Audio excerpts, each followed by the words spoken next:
Então, queria desejar uma boa noite a todos que estão aqui presentes. É um momento muito bom, né, muito interessante estar participando, né, desse processo com vocês. Como eu disse lá naquela minha gravação inicial, uma grande satisfação. A gente que tem trabalhado em pesquisa, em ensino de ciências, ensino de biologia, né, muitas vezes por advento de um mestrado, de um projeto, mas praticamente tudo que a gente vislumbra nessas pesquisas é para atingir positivamente o trabalho docente, né, em sala de aula. Então, para mim, não há nada mais, né, mais rico, mais interessante do que estar falando com aqueles que estão à frente, né, e que trazem muitas vezes realidades que não é aquela realidade tão bonita, né, que tem no livro, né, que tem aí nesses grandes autores dizem. Vocês enfrentam uma realidade que não é só uma realidade docente, né? Muitas vezes nós professores a gente acaba participando da vida, né, do alunado em outros aspectos muito pessoais, inclusive, né? E então a gente tem um caminho assim que é bem longo e que a gente não vê uma perspectiva assim tão efetiva de mudança, né? E por que é tão importante a universidade nesse processo, né? Com as suas áreas aí da educação, do ensino, né? Especialmente a nossa aqui, o ensino de ciências, né? É importante porque os pesquisadores estão buscando estratégias, estão buscando alternativas que com certeza não vão resolver tudo, mas vão colaborar, né? Vão contribuir de uma forma assim satisfatória. Então a gente traz esses resultados, né, de pesquisa e que podem não resolver tudo, mas contribuem de alguma forma, né? Essa proposta que eu trago para vocês, que eu fiz o vídeo esses dias, né, e que foi colocado aí na plataforma do YouTube, e que eu acredito que todos vocês devem ter assistido, é uma das inúmeras possibilidades que, para mim, foi bastante frutífera, né, e que eu tenho, assim, bastante satisfação também em dizer que eu já compartilhei com vários que estão aqui, né, eu fiz uma formação no ano de 2018, a Cristiane e a Leila me ajudaram muito nesse sentido, né, foram 2 grandes blocos de formação, e que por aquela vivência, claro que é difícil depois um acompanhamento, né, até porque era um projeto de pesquisa, mas pela vivência momentânea que nós tivemos ali, me pareceu ser muito significativo para quem participou, e alguns feedbacks que eu recebi depois, via e-mail, né, de utilização desses modelos, foi muito bacana, assim, foi muito interessante, né, a gente fica com vontade de fazer mais, né.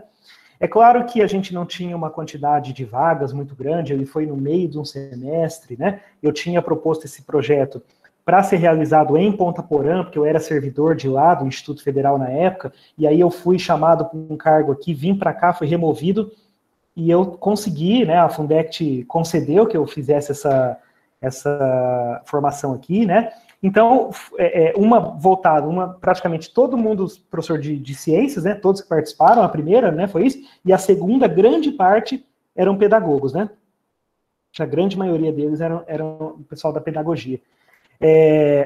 E as duas foram muito interessantes, né? Os resultados que nós tivemos foi realmente muito, muito bacana.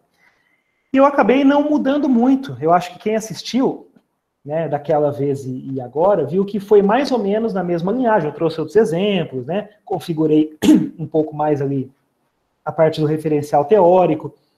Mas como naquela oportunidade, né, eu senti que foi uma formação boa, né, bem bacana, bastante rica, eu falei, eu não vou fazer algo assim muito diferenciado, né, e vamos levar mais ou menos nesse sentido, tá? Então foi o que eu tentei expressar para vocês aquele dia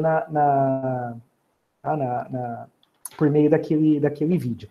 Eu gostaria, né, que aquele momento tivesse sido assim, né, de interação, conforme eu fosse passando os slides, comentando sobre o conteúdo, vocês fossem perguntando, mas eu entendo que existe uma metodologia, uma etapa desse processo a ser seguida, tá? E foi por isso que eu pedi, né, para a Cristiane para que fosse assim. Então, todo mundo assiste, coloca suas dúvidas, e a gente traz para um outro momento, não mais conteúdo teórico, né, não mais o que já foi falado. Se for preciso, eu faço novamente, sem problema, algumas passagens. Mas mais agora, assim, o confronto com a vivência de vocês. Está entrando bastante gente agora, estou permitindo aqui. É mais o confronto com o cotidiano, o confronto com o dia a dia, né? As possibilidades de serem feitas, as potencialidades e as fragilidades desse processo, tá? E a gente vai usar um pouco do nosso momento, da nossa noite hoje, com isso, tá? Eu quero até escutar um pouco mais do que falar, se for o caso, tá? A gente também gosta desse outro momento, tá certo? Eu pensei na seguinte proposta, pessoal. Só projetar de novo aqueles slides, não vou passar novamente, tá? Com toda certeza. É mais para dar aquela pincelada rápida, mostrando alguns pontos e podendo esclarecer, assim, até de uma forma um pouco mais pessoal, né, como que aquilo fez parte da minha trajetória, né, naquele momento, e bem rápido mesmo, não vou entrar em conteúdo, não vou falar de novo da teoria da aprendizagem significativa, não, tá? É só para dizer que é uma teoria que se enquadra nesse processo, e aí quando eu terminar, eu abro, só para a gente relembrar um pouco, pode ser? Pode ser assim? Eu acho que isso aqui é jogo rápido, tá? Vai ser um momento bem rapidinho. Eu vou então projetar aqui, dependendo da forma que eu coloco aqui, que eu vou colocar em tela inteira, eu não vou conseguir visualizar vocês, tá? Então, se alguém quiser fazer alguma pergunta, pode utilizar o áudio, ok? E de vez em quando eu vou dar uma minimizada na tela, porque se alguém pedir a permissão para entrar, acho que é só eu que consigo fazer isso, tá certo? Eu vou apresentar, então, vou apresentar aqui.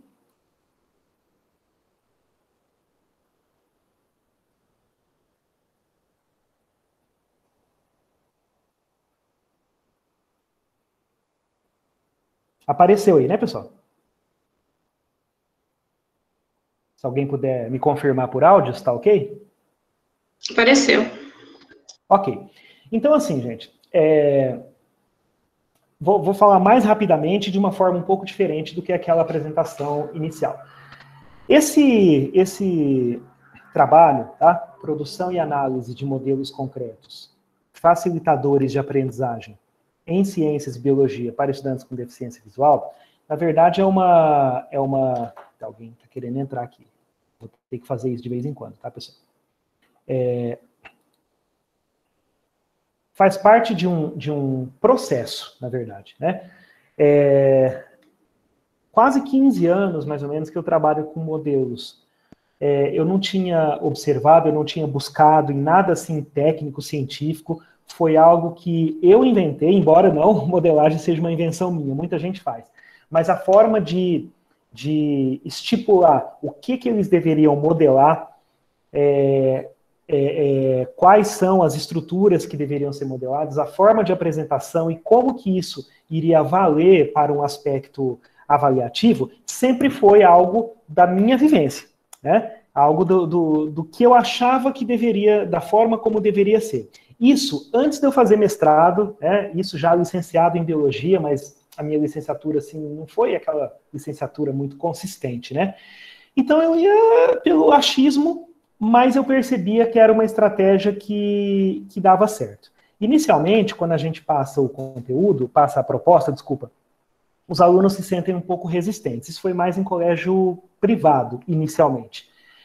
Eles ficavam um pouco resistentes, né? É algo que a gente ia trocar um pouco de lugar, eles iam para a sala de aula para apresentar, eles iam, né, ter momentaneamente o papel de docente, e é claro que com estudantes ali de 15, 16 anos isso é um desafio, né? Tem todo o nervosismo, tem todo, né, aquela figura do professor que a gente tenta desconstruir isso, mas como se ele fosse ainda o rei ali da sala, e eu sempre deixo uma atmosfera muito positiva nesse sentido, mas aquela figura mais superior, eles têm muito isso forte ainda. Então, para eles é um desafio muito grande. Conforme eles vão construindo o modelo, e no momento, assim, daquela flexibilidade, de todo um diálogo, uma negociação muito tranquila de como que vai ser esse processo, as coisas vão fluindo de uma forma melhor. E quando finaliza, quando fecha tudo isso, a gente percebe aquela sensação muito boa deles de satisfação mesmo, de aprendizagem, né? Puxa, foi uma coisa diferente, saímos do quadro e do giz, né? Eu aprendi de um jeito diferente, eu aprendi a construir o meu material didático. E aí a gente, enquanto docente, a tendência é que isso tende, né, a continuar nos próximos anos e nas próximas escolas, em outras escolas que a gente passa. Quando a gente parte para o entendimento de teoria mesmo de ensino, teoria de aprendizagem, aspectos avaliativos, a gente percebe que esse processo que a gente fez, né, inicialmente, eu estou falando no meu caso, ele era legal, era uma estratégia, né, diferenciada, né, mas que eu não poderia, apenas pela sensação de que deu certo, eu não poderia dizer que aquilo foi eficiente para a aprendizagem deles. Certo? E isso a gente vê muito hoje, né, de uma forma assim, muito forte nas escolas, né? Os projetos que acontecem, muitas vezes projetos que podem ser forçados pelo sistema ou podem ser idealizados porque um professor tem condição de fazer aquilo, né? Mas que ainda falta um pouco daquela apropriação de que isso de fato é significativo para a aprendizagem, né? E que de fato está contribuindo, né, para uma boa apropriação do conhecimento de conceitos daquele assunto, certo?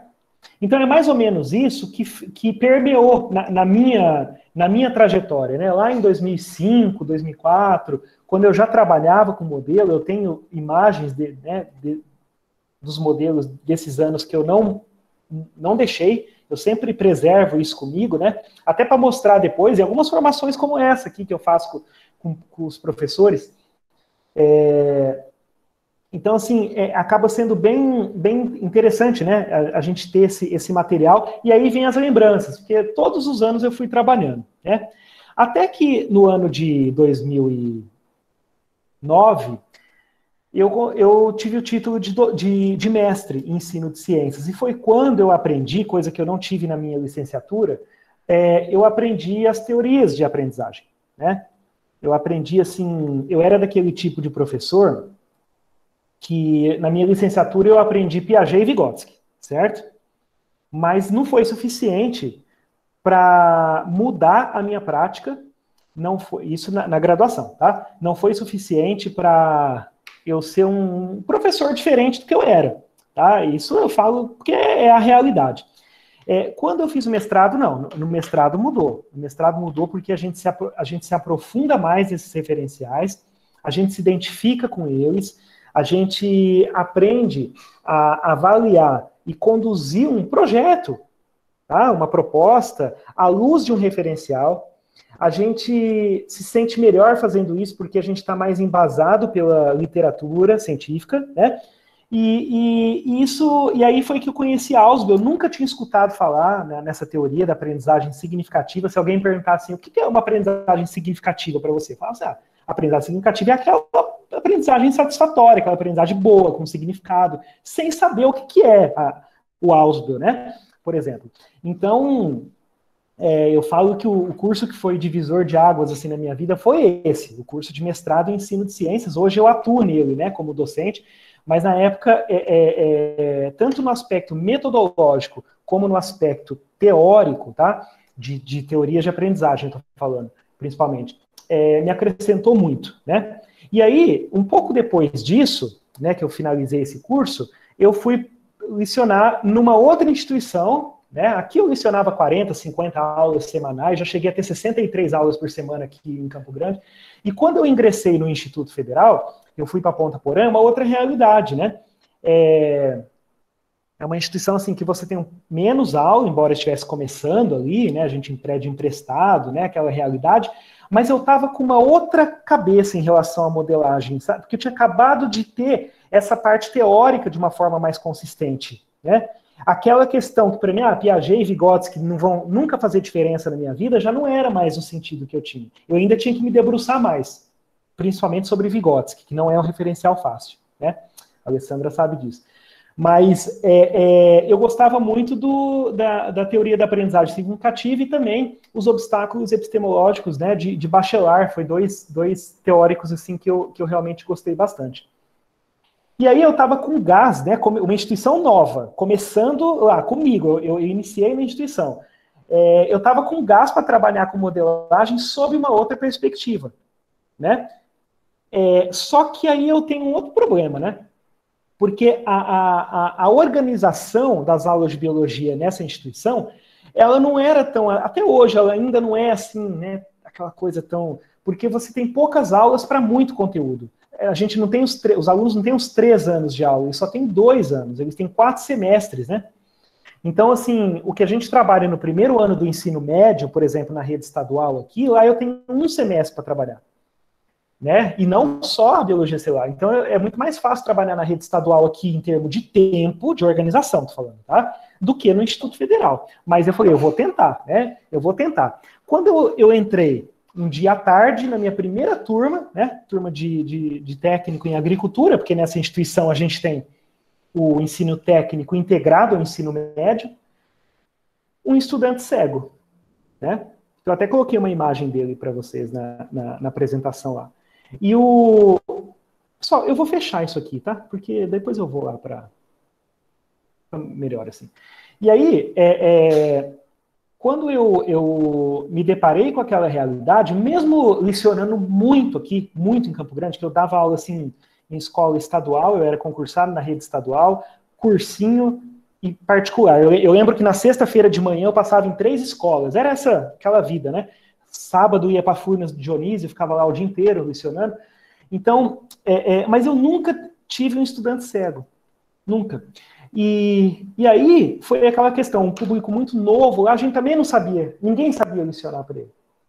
E aí vinha de vez em quando alguém, né, para dar uma formação lá, mas era aquela coisa assim muito rápida, né, para falar da deficiência. Mas a gente foi levando, e o Gletson era um aluno que ele foi levado na rede municipal lá, assim, ele não reprovava, né? Ele contou toda a trajetória dele depois pra gente. Então ele tinha muita dificuldade. E aí, né, eu passar o conteúdo no quadro não adianta, falar só não adianta, PowerPoint não adianta, laboratório e microscópio não adianta, o que eu vou fazer com esse menino? E eu já tinha aquela questão assim, puxa, eu acho que o estudante surdo, cego, com qualquer outra deficiência, ele tem que aprender da mesma forma. A gente tem que tentar fazer de tudo para ele não ter déficit, né? Mas não é fácil, gente. Tá? E aí passou essa biologia 1, né? Ele acabou ficando retido, ele demorou para obter o diploma, né? Mas teve. E eu fiz o trabalho com ele, né? Esse de modelagem. Nessa turma dele, a primeira, ainda mais no modelo antigo. Tá? Aí eu não consegui levar essa proposta mais teórica que eu tinha, né, que estava assim, muito, muito forte ainda na minha cabeça aqui, mas eu não fiz, pessoal, principalmente por causa do tempo, né? Eu ainda levei mais como uma experiência. Mas mesmo nessa experiência, quando terminou, ele me chamou, ele fez lá a dupla, apresentou o trabalho lá, e eu falei, professor, vou pedir para você, conversa com os professores, vê se eles podem trabalhar com modelos também, porque está sendo praticamente o primeiro conteúdo que eu estou aprendendo alguma coisa nesse ano. Isso já era assim, as aulas começaram em fevereiro, já era maio, né, mais ou menos ali. E eu falei, puxa, valeu a pena, né?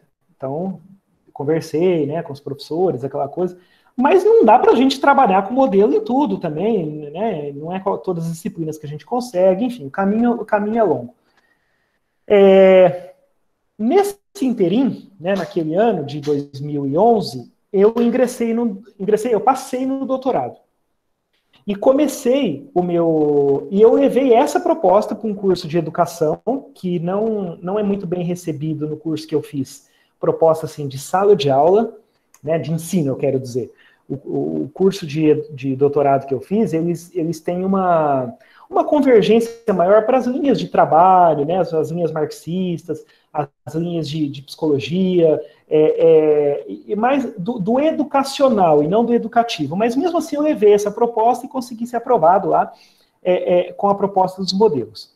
E aí eu fiz um estudo piloto em 2012 e um estudo de doutorado em 2013. Né? Aí sim eu consegui fazer um trabalho à luz de uma proposta teórica, que foi esse referencial, poderia ter sido outro, tá? Foi esse. E aí, gente, assim, o que é interessante é porque os dados que você obtém, os diversos instrumentos que você aplica, a forma como você vai ao final triangular aluno a aluno, né? O passo a passo que você fez é realmente muito satisfatório, tá? É desafiador e parece um pouco, às vezes, falar, professor, não é um pouco de utopia, falar de uma pesquisa de doutorado em sala de aula. Eu aqui, como professor da rede municipal, eu também tenho um tempo curto, como que eu vou fazer isso, né? E é desafiador, tá? E todo mundo que faz uma proposta assim, a nível de pós-graduação, tem que tentar se articular na escola, tem que, às vezes, pegar uma aula de um professor, ou seja, você tem que envolver a comunidade escolar, a gestão, em demonstrar que você está fazendo uma pesquisa, que aquela pesquisa vai ser importante, né, para aquela escola, para a aprendizagem daqueles alunos. É um teste de hipótese científico que está sendo feito naquela escola, né? E isso é muito, eu posso dizer aqui, ó, por exemplo, com a Alessandra, né, que está aí. A gente fez um trabalho numa escola municipal, né, Alessandra, com estudante cego. Eu não sabia que a Alessandra participava, né, aqui dessa formação. O nosso trabalho teve um respaldo científico muito interessante, foi publicado numa revista Qualiza 2 da Argentina, né, feito aqui na periferia de Campo Grande, sabe? Então, assim, a escola, ela ajuda nesse sentido, né? Quando a direção percebe que é uma proposta interessante, que assina um termo de consentimento, né? E que se dispõe a ajudar, tudo acaba fluindo de uma forma interessante. E vocês não vão fazer isso o ano inteiro, tá? Não tem como trabalhar em perspectiva de projeto, assim, de fevereiro a dezembro, tá? Em alguns momentos que eu acho que a gente pode fazer isso, né? Porque o quadro e o GIS, ele é muito importante também. O PowerPoint, né? A aula prática tradicional, ela é muito importante, né? A gente tem aquela questão nossa muito tradicional também, que a gente não consegue se desvencilhar. Eu sou um professor que eu tenho, assim, eu sou construtivista, mas eu tenho alguns aspectos tradicionais, assim, que eu não consigo me desfazer dependendo do conteúdo, tá? E todo mundo tem um pouco disso. Mas eu acho que quando a gente parte, dá um pontapé inicial, isso acaba sendo realmente muito, muito bom. Eu tive esse pontapé em curso de pós-graduação, tá? Hoje eu já tenho mais, assim, autonomia, mais tranquilidade para resolver isso de uma forma mais independente, né? Eu consigo fazer isso. Né, assim, independente de estar num curso, de estar fazendo uma disciplina, não, eu faço isso com meus alunos, mas não é em tudo. Então eu quero deixar isso claro, porque tem algumas propostas, algumas formações que a gente faz,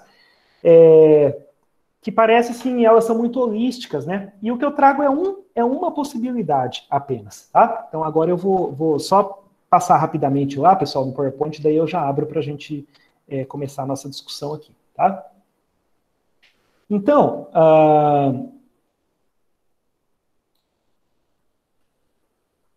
vamos lá.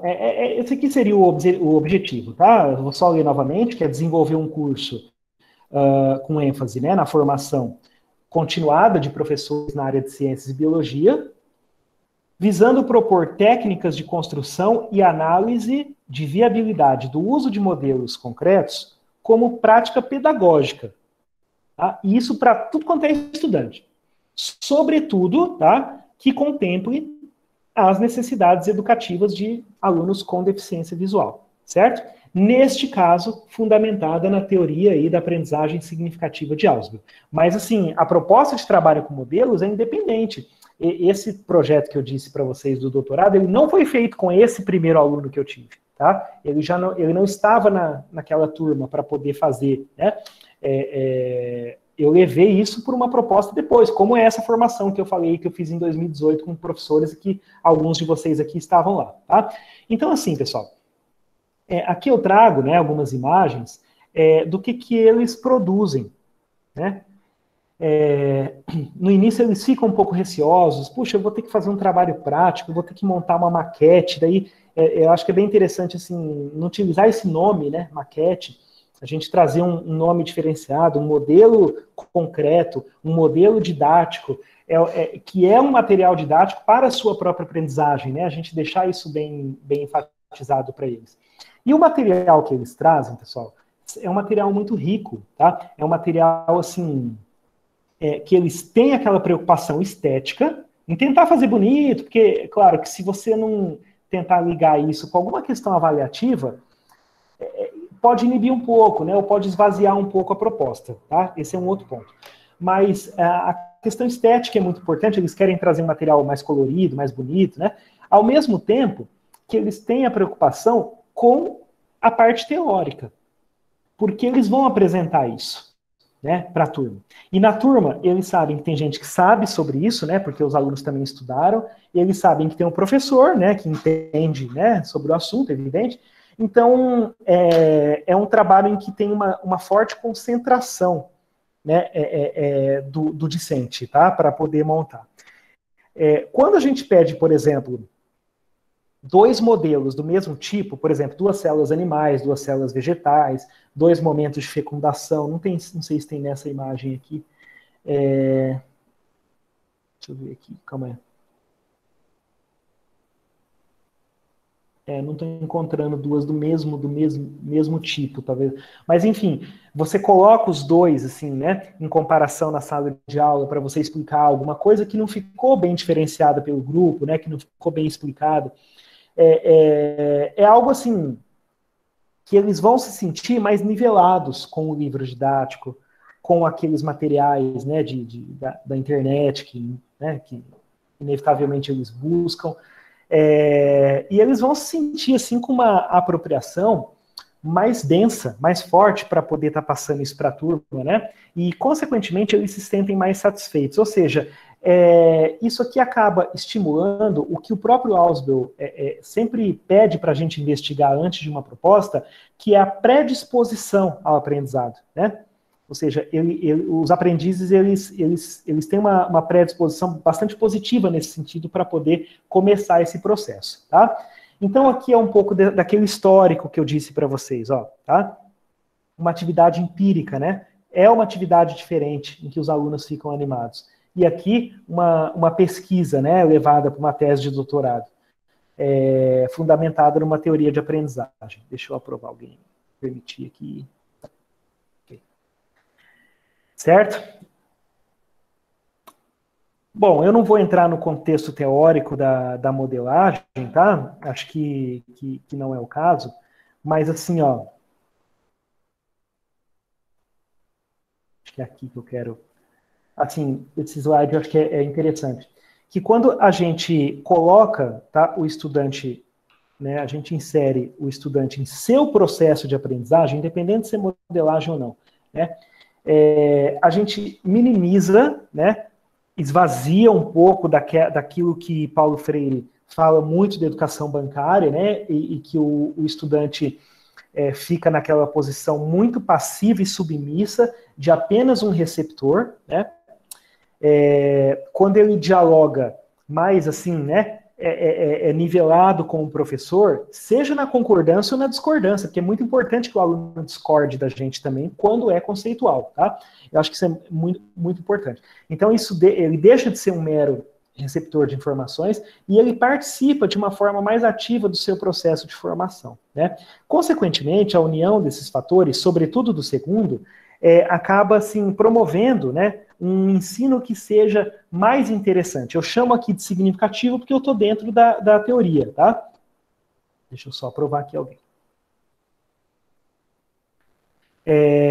Então, assim, isso acaba, né, indo, né, ao encontro, não de encontro, né, à promoção de um ensino que seja mais significativo e que vai desenvolver um entendimento, né, que é mais organizado, é mais sistemático, ele é mais flexível porque ele não é daquela forma engessada, né, e de um modelo muito tradicional de transmissão de significado, de conteúdo, e consequentemente mais crítico, né, mais crítico, porque o estudante vai trazer informações, né, ele vai trazer dados da sua vivência e opiniões que muitas vezes enriquecem a aula.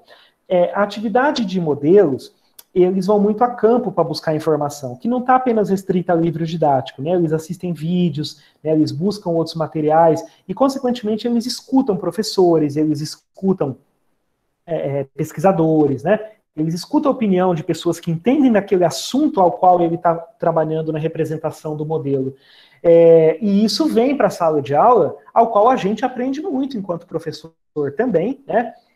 E se tem discordância da nossa parte, a gente precisa dialogar com eles. Enfim, é bem interessante. Pode até, dependendo da organização que a gente faz, levar um tempo maior, tá? Do que aquilo que estava previsto na nossa proposta metodológica, né? No nosso plano de ensino, no nosso plano de aula, tá? Mas é um momento, assim, que a gente tem que aproveitar, tá? Que a gente gostaria que realmente fosse sempre daquele jeito, em termos de, né, de vontade mesmo que os estudantes têm, de anseio para poder aprender, o que não é todo dia que a gente observa, vocês sabem disso.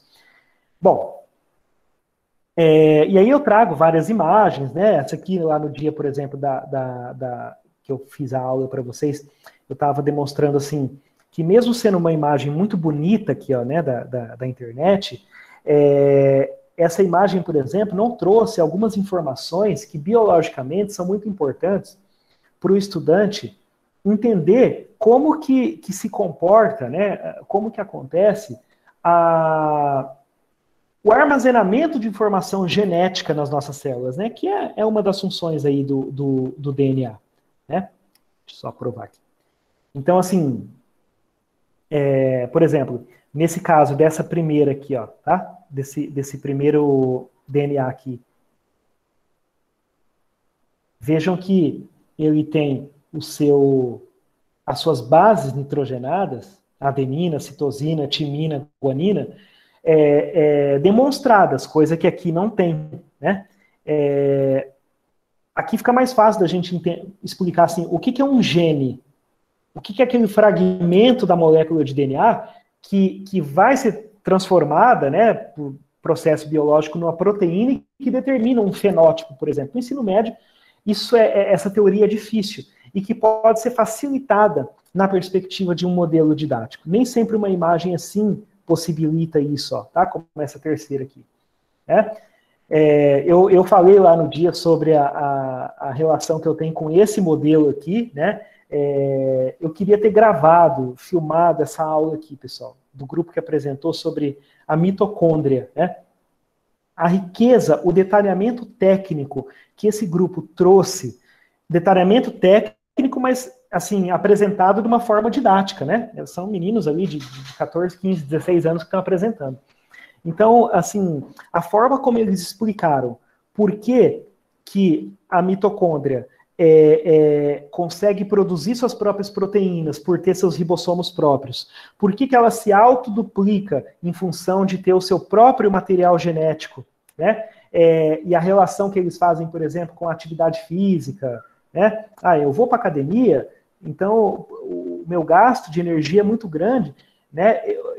Eu vou precisar de mais mitocôndrias para eu ser daquele jeitinho deles, né, explicando assim, daquela forma que não tem aquele rigor científico, mas não deixa de ser técnico, né, para aquela linguagem, né, do primeiro ano de ensino médio. E aí eles apresentando a forma como eles organizaram esse gel aqui para falar das reações químicas, foi assim, para mim foi o top, né? Eu nunca esqueço desse modelo, por isso que eu até coloco na imagem aqui, né, da formação, tá? E aí a gente vem, então, para essa questão dos modelos táteis. Esse é aquele estudante que eu disse no início da aula para vocês, né? E que aqui, assim, tem algumas fotos demonstrando vários tipos de modelo, né? Aqui uma membrana plasmática, aqui um vírus, e aqui uma mitocôndria também, que não é aquela outra que eu tinha mostrado, né? Então, imagina assim, pessoal, você fechando os olhos e começando a aprender algo de uma estrutura que você nunca viu. Sei lá, algum elemento lá de uma rocha, sei lá, que não é a nossa área aqui, mais ou menos, né, ciência. Mas é muito difícil para esse estudante, porque eu aqui posso entrar no Google, mas e ele? Ele não. Ele não tem essa representação, ele precisa ter uma representação tátil. Então, a potencialidade da atividade de modelagem para aquele estudante que tem deficiência visual, sobretudo que é cego totalmente, como é o caso desse aluno, acaba sendo muito, muito bacana, muito interessante. Aqui, assim, eu falava para ele nesse momento aqui, ó. Lembra? Ayrton, você tem pergunta no chat. Tá bom, eu vou só terminar aqui o que eu né, fazer a fala total aqui, daí eu volto, tá bom? Eu respondo todas, se for o caso, eu apresento as imagens de novo, tá? Só para não perder o fio da meada. Então, aqui, ó, eu falando sobre a membrana plasmática aqui, lembra do transporte passivo e do transporte ativo? Lembra daquele modelo de mosaico fluido que eu falava que tinha uma dupla camada? Pega aqui, ó, essa é uma camada, essa é a outra, né? Então, vai com calma aqui, ó, vai passando pelas bolinhas de proteína. É uma outra, né? É uma outra, assim, é uma possibilidade muito interessante. E como eu disse para vocês, ele solicitou que eu conversasse com os professores para tentar fazer isso. E isso me estimulou aí, então, nessa vertente, tá? E que nós levamos isso tanto para uma outra formação continuada, como essa, né, que eu trabalhei com os professores do município, levamos para 2 estudos de mestrado também. E agora, eu estou numa outra pesquisa de mestrado com uma orientanda minha lá do Instituto Federal, que a gente está levando os modelos para impressão 3D, né? Também com um estudante que tem deficiência visual lá do nosso campus, tá? E vamos ver como que vai ser o resultado disso. Eu já respondo as perguntas lá, né, pessoal? Deixa eu só passar aqui é rápido, eu não vou falar tudo de novo, não, né, porque eu já falei sobre isso, mas só para demonstrar, assim, algumas imagens, né? Uma questão que eu acho bem importante nesse momento é isso aqui, ó, tá? Que eu fiz a leitura para vocês aquele dia. Quando nós criamos um modelo, ou quando os alunos criam um modelo e que vai ter algum estudante com deficiência visual na turma, sempre é muito importante a gente ter alguns cuidados, né? Até para não machucar mesmo o estudante que tem uma percepção tátil mais aguçada, né? Então, assim, a gente percebe muitas vezes estruturas muito pontiagudas, né? Como o palito, por exemplo, né? Alguns canudos, dependendo, né, da consistência desse canudo que os alunos trazem para fazer, o centrilo lá da célula, tem que ter um certo cuidado, tá? A textura, ela é importante que ela seja diversificada, mas sem uma quantidade muito grande de detalhes, senão isso acaba embaralhando ali, né, a percepção do estudante, né? Também pensar, assim, num tamanho adequado, né, de forma que ele possa perceber, assim, de uma forma, né, mais homogênea, mais globalizada, tá? Alguns materiais perecíveis, como arroz, feijão, milho, né, tem que ter cuidado, porque dependendo do tempo que isso é feito, da antecedência que isso é feito, isso pode acabar tendo bactérias, né, ou seja, proliferando micro-organismo que não deveria, tá? Então, alguns dos cuidados que a gente tem que ter aqui nesse sentido, ok? Aí foi quando eu entrei lá no aspecto da teoria, tá? Que eu vou pegar só uma imagem aqui, ó. Vamos lá, aqui, acho que essa aqui, ó, pode ser. E aqui, ó, tá? É melhor essa aqui. Assim, ó, o que esse referencial teórico traz, né?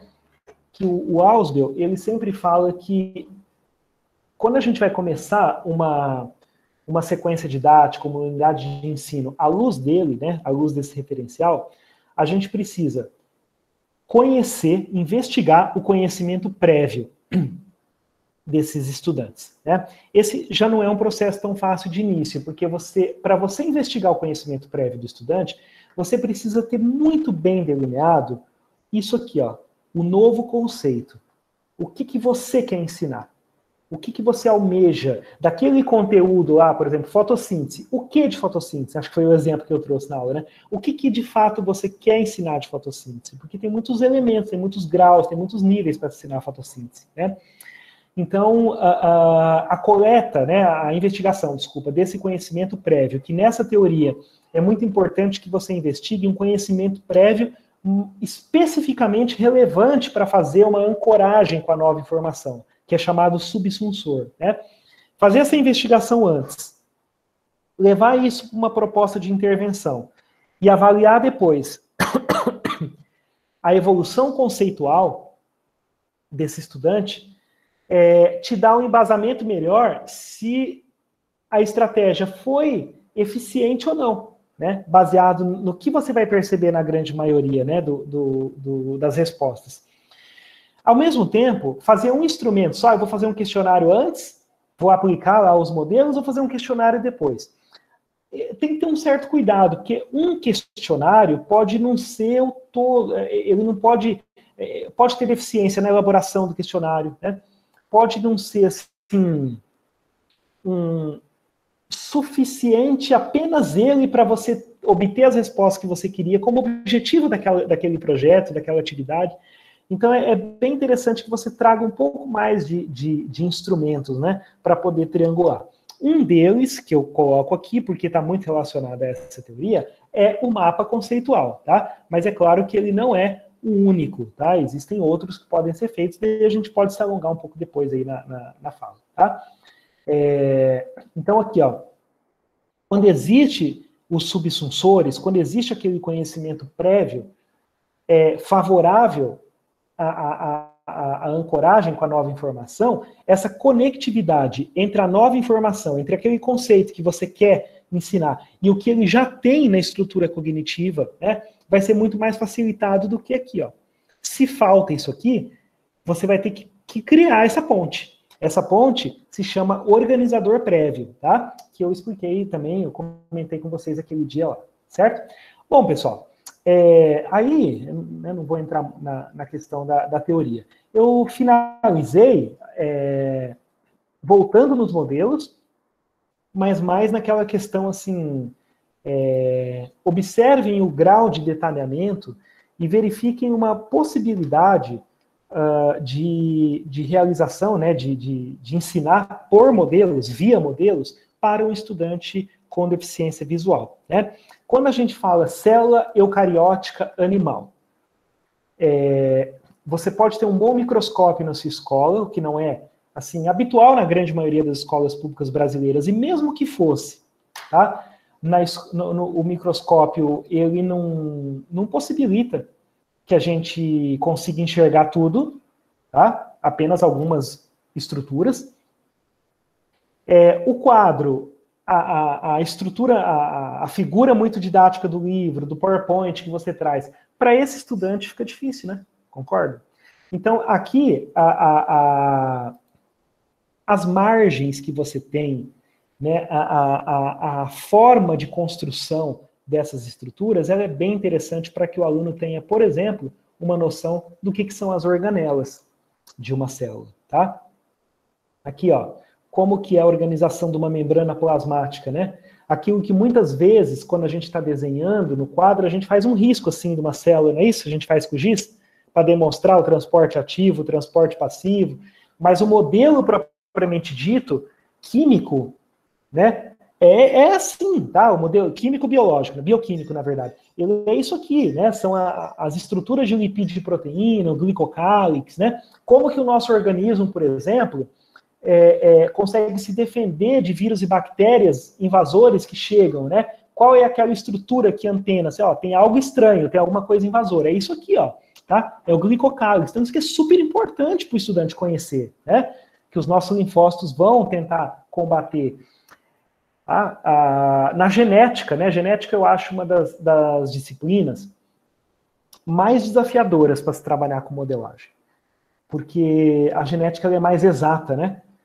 Mas na organização, por exemplo, aqui, que é um quadro, né? Um quadrado de Punnett, é interessante ele entender as combinações que podem acontecer, né? Para gerar um descendente, por exemplo, que para esse estudante, gente, se não for por meio do tato, fica realmente, ou ele montando de alguma forma, é como se tudo isso aqui tivesse que estar escrito, entendeu? É muita informação, tá, para ele.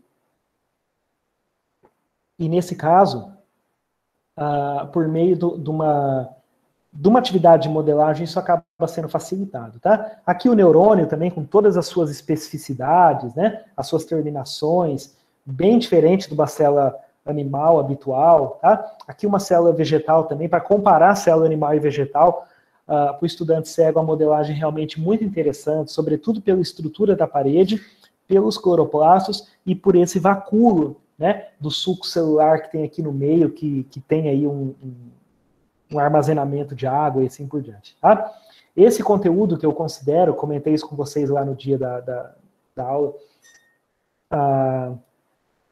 a complexidade mesmo, né, da mitose e da meiose, a quantidade de informações que existe, né, principalmente na meiose. Se a gente pega a meiose 1, por exemplo, né, que tem aquela, na prófase 1 da meiose, aquelas 5 subfases, leptóteno, zigóteno, paquíteno, diplóteno, diacinese, o que acontece com o comportamento estrutural do cromossomo, com os filamentos, com o DNA.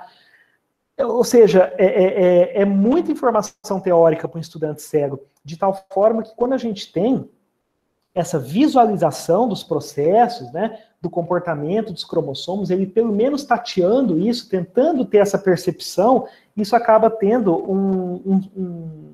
um sentido melhor do que é isso dentro de algo que já é microscópico, que é a célula, tá? Aqui também, né, trouxe um animal, estrela do mar, com o seu sistema ambulacrário e assim por diante, tá? Então, pessoal, assim, é só uma passagem mesmo, não, né, isso aqui, essa aula, né, essa palestra aí, vamos dizer assim, esse curso já foi, né, disponibilizado para vocês, mas eu acho que é bem interessante a gente só pincelar um pouquinho mais aqui sobre isso, né, só para trazer um pouco sobre a importância desse processo. E agora, a gente conversar um pouco sobre isso, tá? Tem algumas perguntas, já posso ir nelas diretamente, mas depois, assim, saber um pouco da opinião, né, dos pontos mais, assim, difíceis de ser implementado nesse caso, ou não, né? Se alguém já teve estudantes cegos, quiser falar um pouco sobre como foi a experiência e como que trabalhou, tá? É a gente dialogar um pouco. Eu queria ter tido esse momento no dia da apresentação aqui, mas eu acho que ia se estender muito. A gente ia precisar de um tempo muito grande. Então, eu trouxe isso agora para a gente discutir, tá? Deixa eu só dar uma olhada nas perguntas, então, e depois eu abro para vocês. Vamos lá. Tá, a Leila colocou. Quem fez isso? Só um pouquinho. Boa noite, tá. Jânia, né? Quem fez esses modelos foram os alunos com deficiência visual?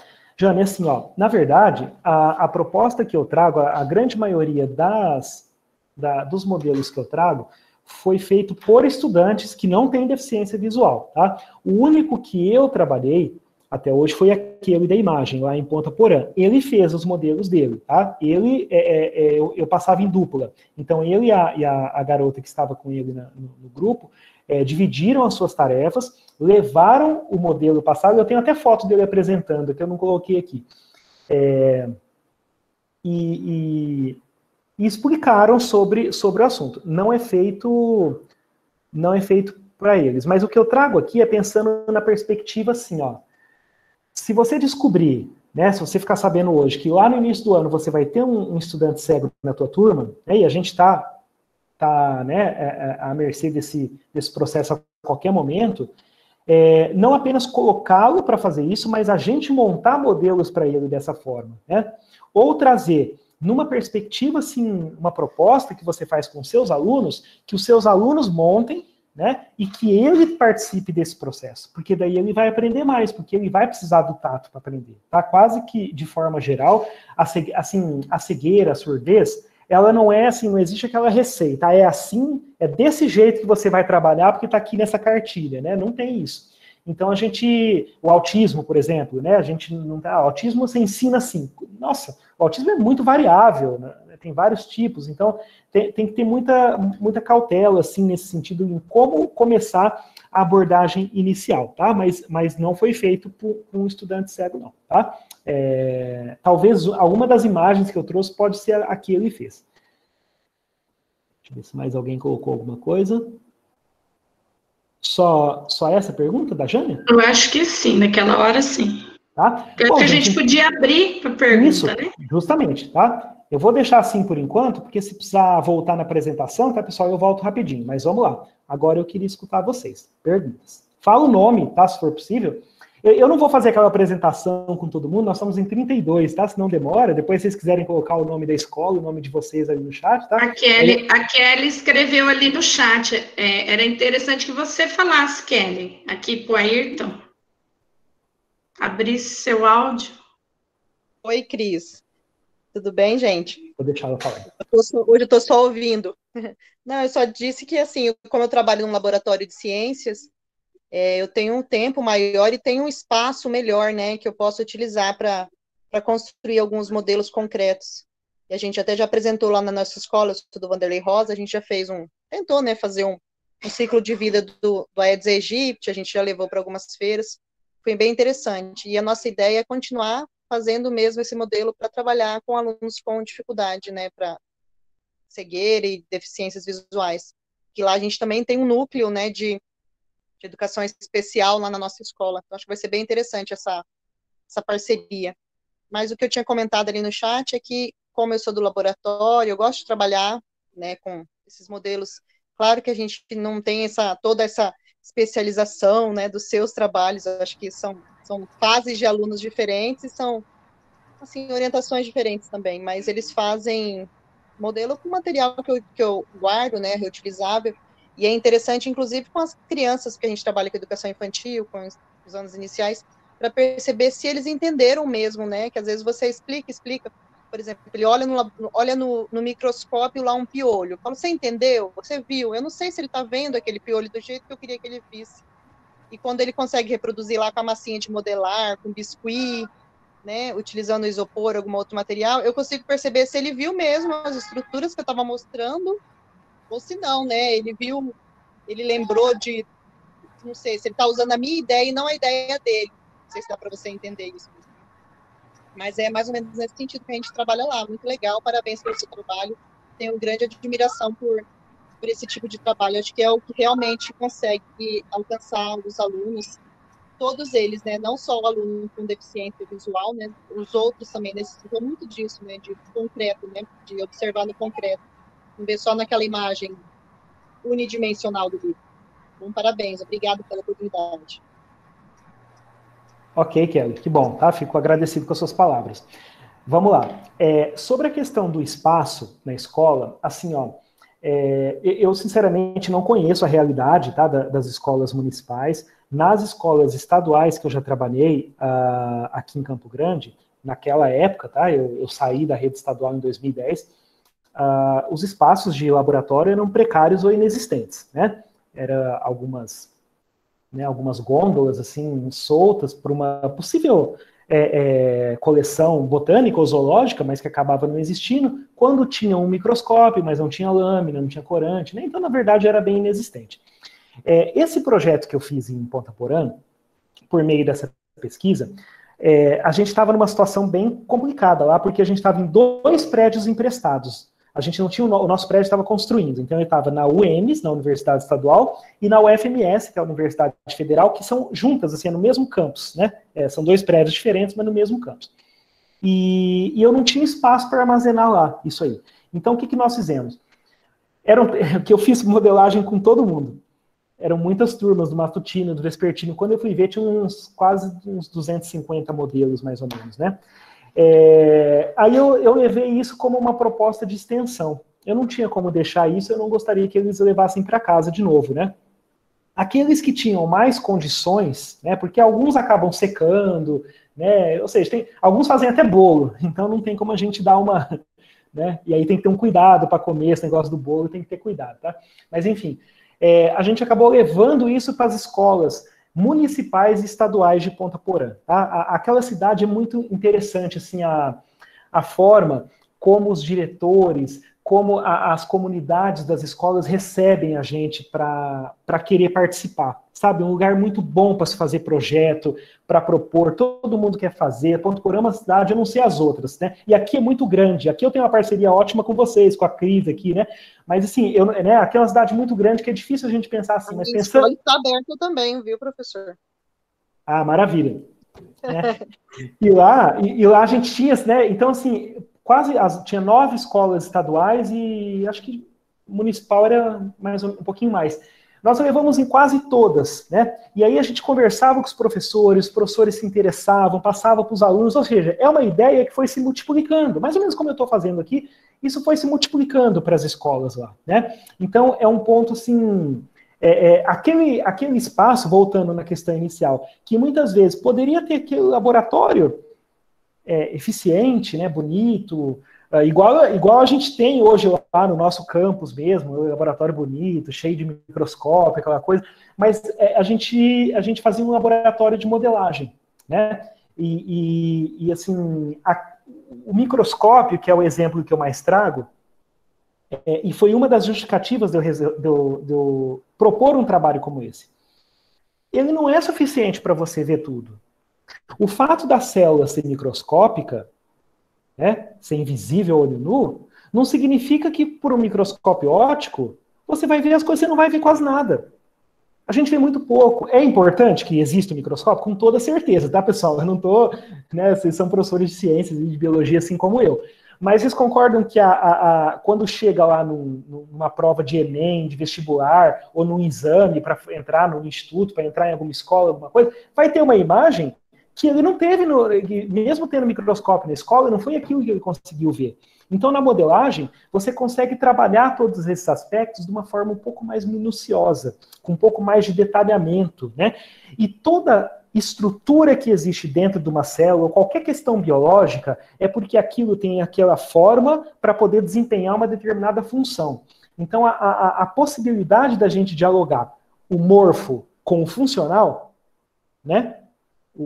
A estrutura com o funcionamento, é muito interessante por meio da modelagem, sabe, Kelly? Então, esse é um aspecto que eu vejo assim, de bastante potencial para a gente poder tá seguindo, né, numa proposta como essa, tá? E fico feliz com a sua, né, com a sua fala.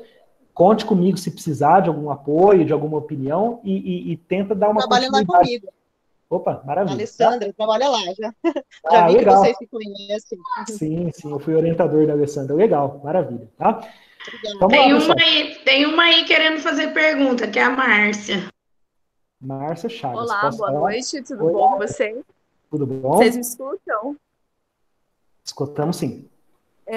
Vendo a fala, eu ia falar palestra, né? Mas não sei se esse é o nome, é bem um bate-papo, né? Eu estou fazendo uma viagem aqui no meu início, né? Há muitos e muitos anos atrás, quando eu comecei na educação, magistério, eu comecei já trabalhando com modelos, que eu não chamava de modelo, eu chamava de maquete. chamava de maquete. Mas, assim, eu estou fazendo uma volta e vendo a visão do seu projeto, do seu trabalho, que é usar os modelos como processo e não como fim, igual é muito usado. Eu vou usar o termo aqui maquete, porque é o termo popular, né, que eu estou acostumado, mas assim, usar geralmente a construção da molécula do DNA, por exemplo, que quando eu vi aqui a imagem, realmente eu lembrei desse movimento, né, na escola, a mudança no comportamento dos alunos, as maquetes das células, que também do ensino do sexto, né, ao nono ano, e enfim, geralmente elas eram usadas como fim, não como processo. E vendo a sua fala, todo o trabalho mostra o uso, né, desses materiais como processo. E me remete aqui a minha história. Eu vou até escrever depois alguma coisa sobre isso. Mas eu queria perguntar, assim, como é feito esses materiais? Na própria aula são feitos esses materiais? Porque eu já trabalhei nessa longa estrada da vida de várias formas. Tanto como a aula, né, iniciar o processo de construção na sala de aula, né, da montagem na sala de aula, mas também já passei como tarefa, o aluno trazer o pronto, né, esses materiais. E uma outra pergunta é sobre o uso do isopor, porque a gente sabe para onde vai o isopor, né? Não tem utilidade, né, o isopor. E aí a gente preferir sempre usar os materiais reciclados, né, ou alternativos. Eu não tenho mais esse texto, mas eu já trabalhei com uma turma de 8º ano sobre produção de células com materiais alternativos, e eu fotografei todos os trabalhos e escrevi do lado de cada imagem os materiais que os alunos usaram. E eu também fui assim, bem doida, igual você. Eu fiz com todos. Quando chegou no final, era muito material para a gente não só avaliar, mas nessa vontade que a gente tem de escrever, de produzir. E eu queria saber como é feito isso, esse processo, e se você orienta os materiais. No meu caso, por exemplo, eu orientava, né? Usar material alternativo era uma orientação. Evitar o uso do isopor e era, né, uma orientação. Eu sempre trabalhei com essas produções de materiais como fim e não como processo. Então, hoje eu já mudo o meu olhar para eles. E uma outra coisa também, a gente sempre trabalhou para os que vêm, para proporcionar o entendimento, a compreensão para os que vêm, os que já vêm, né? Jamais eu imaginei usar, por exemplo, usar as maquetes para o tato, né? Essa também é uma outra forma que eu vou ter agora, porque a gente sempre produziu para mostrar para os alunos que viam com os olhos. E agora eu ressignifico aqui, usar esses materiais para os que vêm com contato. Isso é uma transformação, assim, uma mudança. E eu queria agradecer mesmo, abrir um olho aqui, não, abrir os dois. Foi uma transformação mesmo. E ver essa produção de material como processo e usar para quem não vê, né?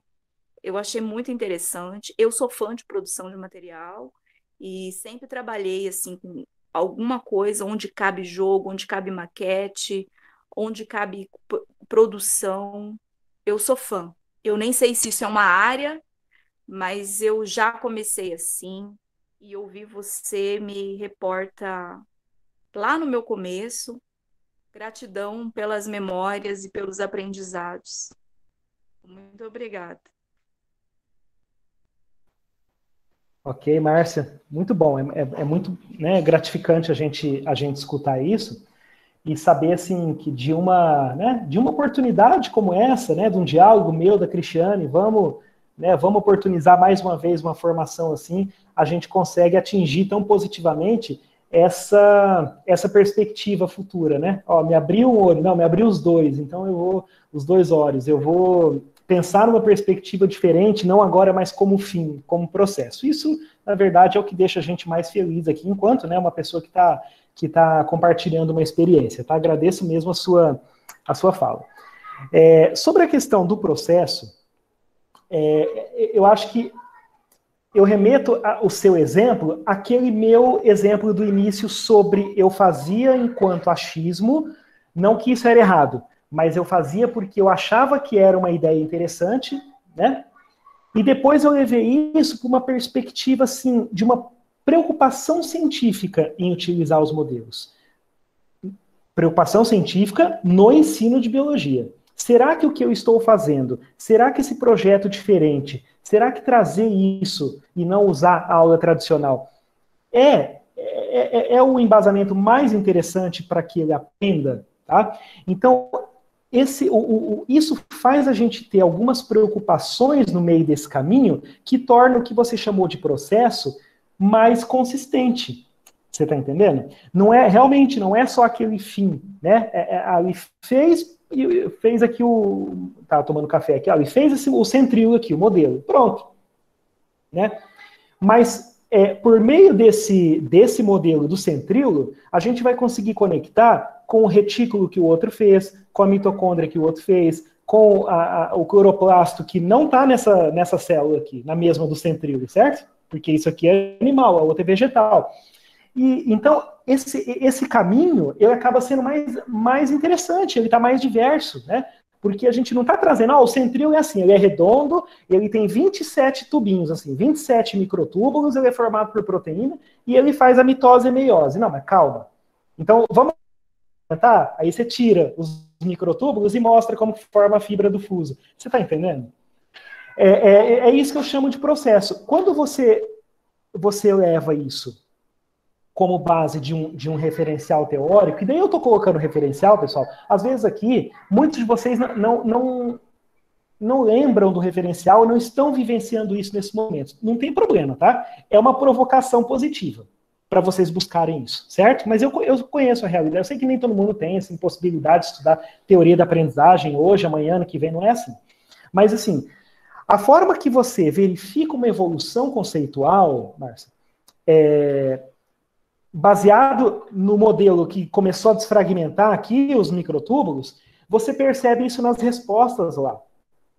Esse é o processo que eu acho que você fala, né? Que antes não tinha como eu perceber, não tinha porque era um modelo pronto, era um modelo estático, né? Era a maquete estática, tá? Então, um ponto eu acho que é esse. Realmente, a gente pensando que os modelos propiciam mais possibilidades de você estudar aquele conteúdo e também você ter algo mais consistente para poder avaliar por causa de um referencial de ensino ou de aprendizagem, tá?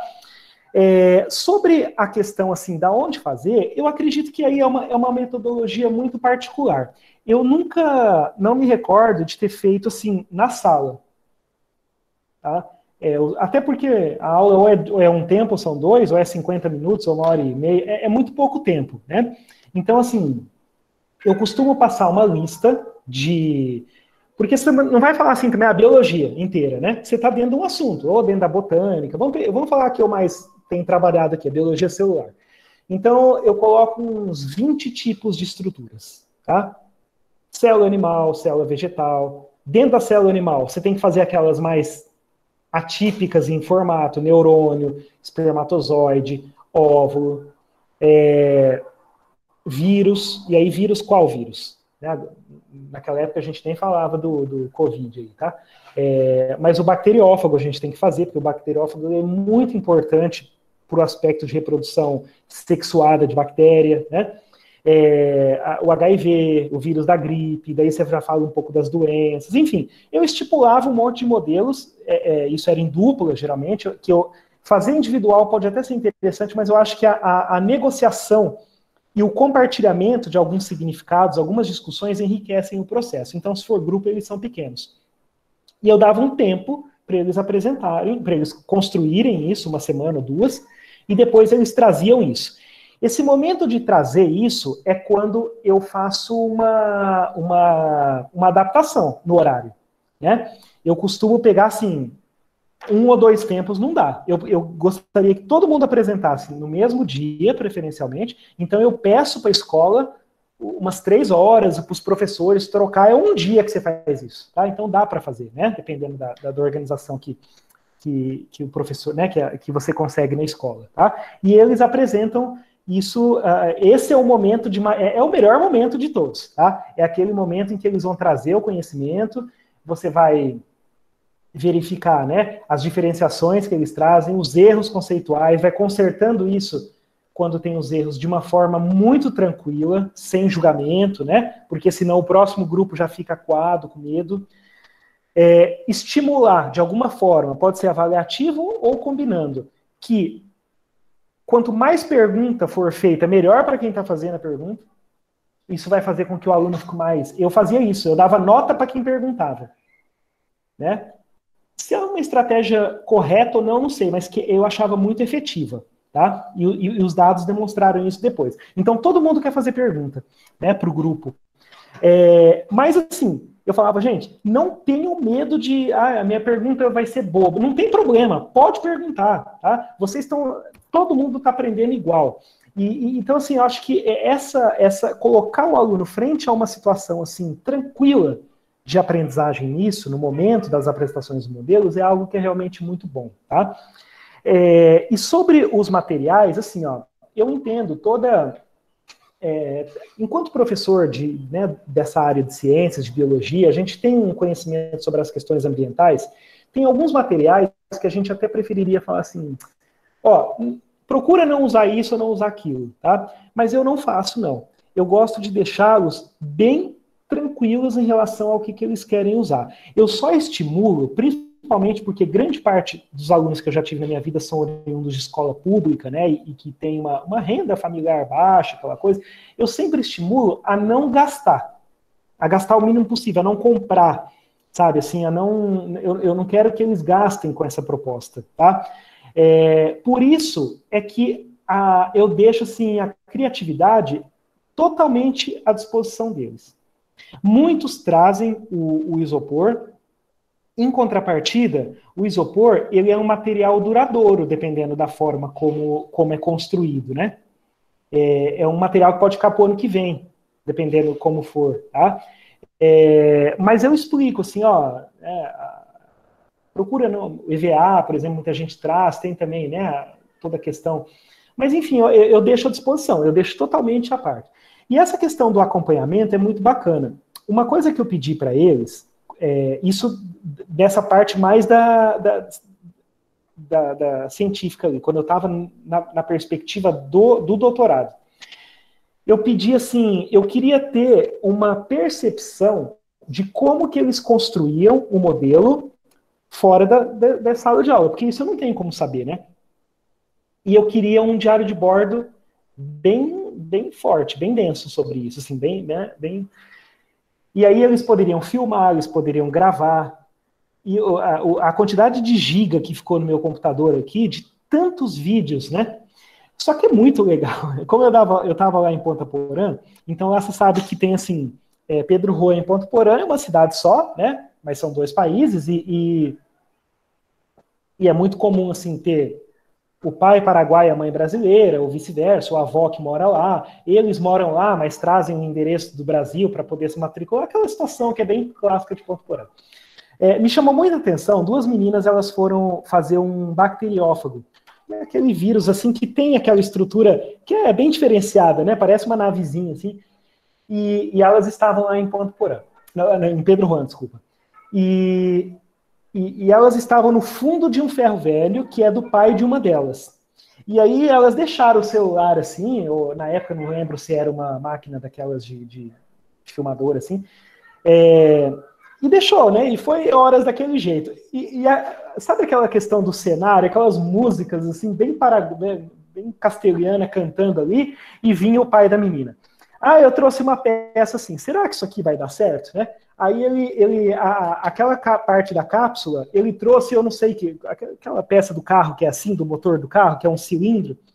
Ele falou, mas se tem esse negócio aqui no meio, esse negócio era o DNA, né? Se tem esse negócio aqui no meio, isso aqui dá certinho, ó. Elas estavam com livro didático e a outra com notebook, assim, né? Aí a outra falou, e é isso aqui que ele... é assim que ele senta na bactéria, para poder... Eu libero isso aqui, pai, na bactéria. Cara... É fantástico. É um momento que, se ele não estivesse filmando, eu não ia nunca imaginar que aquilo passa no interior de um ferro velho paraguaio, você está entendendo? Então, esse tipo de investigação, para a gente, é difícil de fazer, né? Enquanto professor, você precisa de um tempo muito grande para você estudar isso depois, mas tem uma riqueza cultural muito grande por trás disso. Muitas vezes as famílias se envolvem, né? Porque tem pais assim que querem o sucesso dos filhos no trabalho prático, né? Então eles tentam ajudar. Eu, particularmente, acho isso muito bacana, tá? Eu acho isso muito interessante, tá? Que a família se una numa... Porque o pai não pode ir lá dentro da sala de aula e estudar junto. Mas quando tem alguma coisa, né, dependendo do tempo, né, da disponibilidade, como esse pai fez. Era um pai que, tipicamente, ele aparentemente era, assim, semi-analfabeto, sabe? Assim, pela forma como ele falava, muito simples, mas ele conseguiu dar um suporte estrutural para a filha dele e para outra moça do grupo tentar fazer o bacteriófago e colocar uma luz ainda, né, aí eu não lembro qual foi o motivo da luz, acho que era a hora que ele fazia a transdução na bactéria. Enfim, essa investigação, se fosse na sala de aula, para a gente, ela poderia não ter essa riqueza, tá, Marcos? Mas, de repente, você fazia assim... Você leva as massinhas lá, só com massa, por exemplo. Vamos trabalhar com as organelas, ou algumas delas, num determinado período de tempo, é legal também, tá? Eu acho que aí depende muito da metodologia que você tem, da proposta que você tem, o que você quer ensinar, tá? Mas nessa perspectiva que eu trago... E do tempo, né, E do Ayrton? tempo principalmente, né? Porque o tempo às vezes é inimigo, né, da gente nesse sentido. Então levar eu acho mais interessante, tá? Não sei se eu consegui responder tudo. Ayrton, aqui eu tô com a Penha com a mão levantada e a Jânia perguntou qual a metodologia para avaliação desses alunos, né? Tá, posso então já responder essa? Sim. Assim, ó, também eu não gosto de trazer a questão de avaliação como uma receita. Ah, você tem que avaliar assim, né? Porque, querendo ou não, a avaliação ela tem um aspecto muito particular nosso, porque a gente conhece a realidade daqueles alunos, né? Eu, por exemplo, assim, quando eu entendo que o saber é universal, né? Que a gente, teoricamente, deve ensinar, né, da mesma forma, mas, assim, quando eu lecionava lá em Furnas do Dionísio, por exemplo, uma comunidade quilombola, eu lecionei 7 anos, 8 lá, em que uma das turmas não tinha sala de aula, eu ensinava embaixo de uma árvore com um pedaço de quadro, a avaliação ela não pode ser aquela prova escrita, assim, né? Na minha concepção. Aí eu lecionava aqui no Montessori, no Dom Bosco, por exemplo, né? Que aí você tem o modelo estipulado pelo sistema. Então é uma outra coisa. Quando a gente vem para uma atividade dessa, eu costumo fazer assim, ó. Eu não vou nem entrar no aspecto do referencial teórico, tá? Porque senão vocês vão falar assim, eu não conheço esse referencial, então o que ele está falando para mim não vai valer a pena. Vamos pensar de um jeito geral. Tentar... Pode até não ser o mais interessante, pessoal, mas tudo que você... Tem que ter um pouquinho ali das rédeas também nesse sentido. Se você deixa muito aberto, muito flexível, muitos alunos podem não querer fazer. Infelizmente, isso acontece, tá? Então, eu costumo fazer todo o processo valendo nota, tá? Eu falo, olha, como que eu vou avaliar vocês? Primeiro, a estética, ela conta, tá? Eu, por exemplo, se eu for pegar para fazer, talvez eu não faça modelos igual meus alunos fazem. Em criatividade, tá? Não é porque a gente é professor, a gente tem um conhecimento teórico, aquela coisa, mas pegar para montar, por exemplo, pode ser que a gente seja uma negação, e eu estou nesse meio aí, tá? Mas, assim, se ele sabe que não vou dizer nem a beleza, mas o que é a estética? É o posicionamento correto das estruturas, né? Você pensar, por exemplo, numa célula animal, você não pode ter o centríolo lá do lado da membrana plasmática. E se vier assim, você tem que explicar por que não poderia estar ali, tá? E é na hora da apresentação deles que a gente faz isso. Então, além desse aspecto, né, mais ali se está correto ou não o que eles fizeram, né, do ponto de vista estrutural, e também a apresentação, né? Eu peço para eles estudarem, assim, evitar levar papelzinho, porque tem muitos que levam papel. A mitocôndria serve para respiração celular. Eu falo, pessoal, já pensou se eu desse aula assim para vocês? Eu ficasse com o livro só lendo? Vocês tinham que reclamar, porque eu não sei nada. Eu falo assim para eles, né? Então eles já sabem, eles têm que ir preparados, porque sabem que o nível de apresentação deles vai contar. Deixar bem explícito aquela questão, ó, eu entendo que vocês não são professores, né? Vocês estão numa idade assim que, né? Enfim, deixar isso deixar eles tranquilos, mas trazer elementos, né, do conteúdo em consonância com o que eles fizeram. Eu acho que isso é bastante importante. Uma outra coisa que eu faço é assim, eu sou muito chato com silêncio, o que não é muito fácil, né? Nas turmas aí de 5º, 6º, 7º, 8º, 9º e 1º ano. Mas dependendo da turma, porque tem turma que é mais fácil você negociar isso, por isso que eu falei que não tem receita. Dependendo da turma, eu falo, ó, se eu ver conversando, se eu ver atrapalhando, na hora que você for apresentar, eu já vou lá, -1, -0,1, -0,2, -0,3, eu faço isso, faço mesmo. Aí o menino já sabe que ele tem que ficar quieto, senão ele vai perder nota porque conversou. Ao mesmo tempo, eu pontuo a mais quando ele pergunta, quando ele faz uma pergunta. Muitos acabam fazendo perguntas assim, como que você fez isso? Como que você... O que é esse material? Porque ele não conseguiu, assim... às vezes ele está tão sem, né? Que ele pergunta do modelo, mas não do conteúdo do modelo, certo? Porém, muitos perguntam sobre processos, sobre estrutura, né? E isso eu valorizo isso também. Então ela fica uma nota onde eu coloco 3 ou 4 aspectos, divido por 4 e dou a média como se fosse de uma prova, certo? Eu posso depois fazer uma prova escrita ou alguma outra atividade, tá? Para somar lá no bimestre, mas eu dou nota dos modelos sim, eu não fico apenas na apresentação. Quando a gente faz isso, por exemplo, se eu fosse fazer isso com vocês aqui, né? Eu imagino que são todos professores, são adultos, eu não vou precisar falar assim, eu vou dar nota lá, eu vou falar para o diretor de cada um, o fulano... Não, é uma outra particularidade, você está entendendo? Mas com estudante, gente, eles estão numa fase que muitas vezes uma boa parte não quer nada, né? Ao mesmo tempo, quando a gente faz uma atividade assim, eu percebia isso sempre dos meus alunos, principalmente no noturno. Quando você faz uma atividade como essa, que você está querendo demonstrar que é algo diferente, que é algo que contribui para a aprendizagem, eles valorizam demais você dali para frente.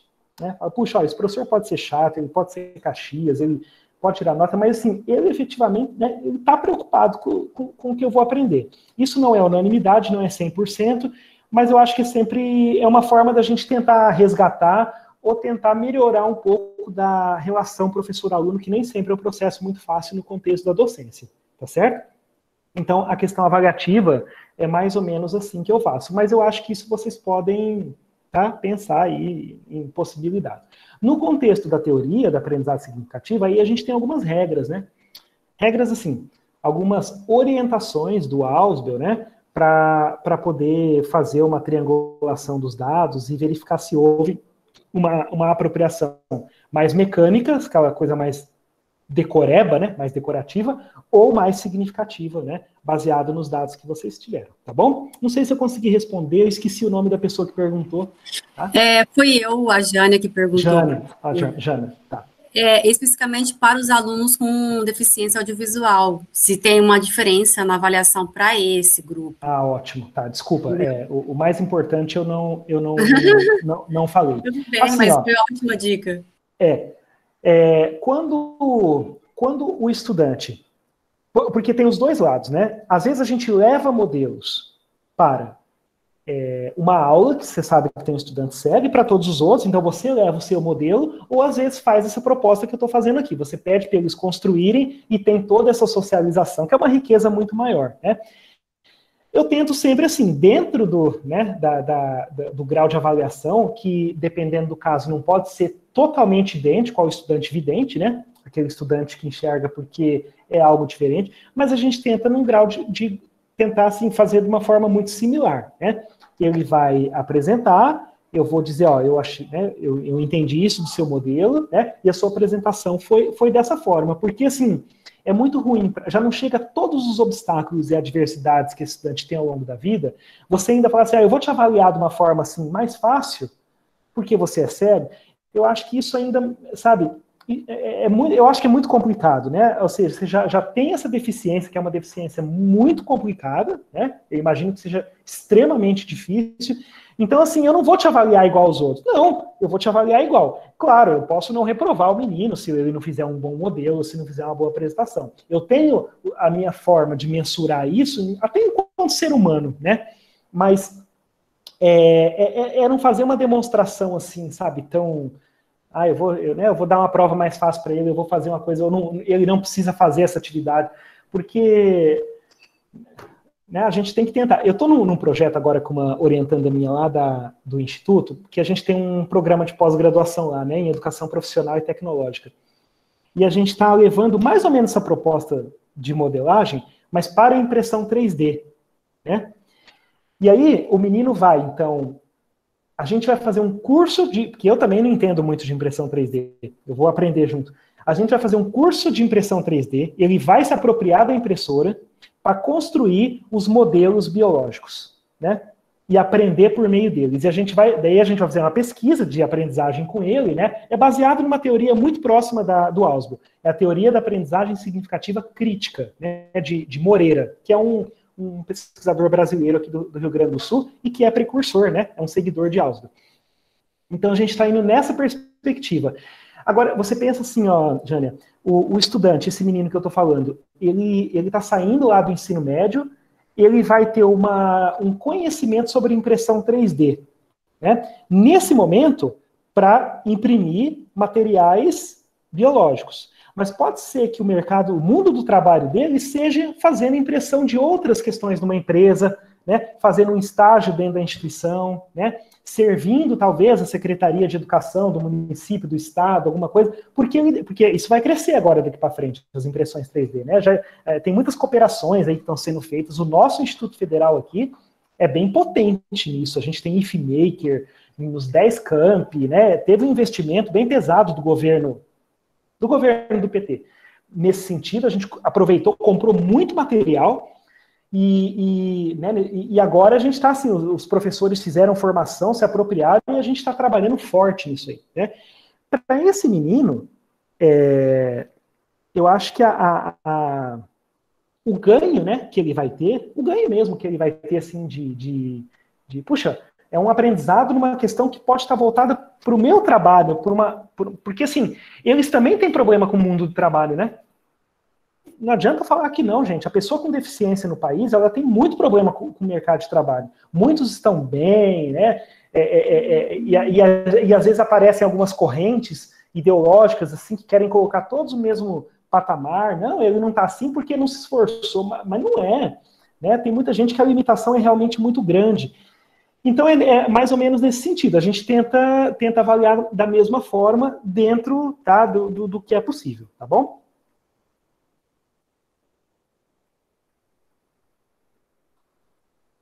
Mais alguma? A Penha quer fazer uma pergunta, tá de mão levantada.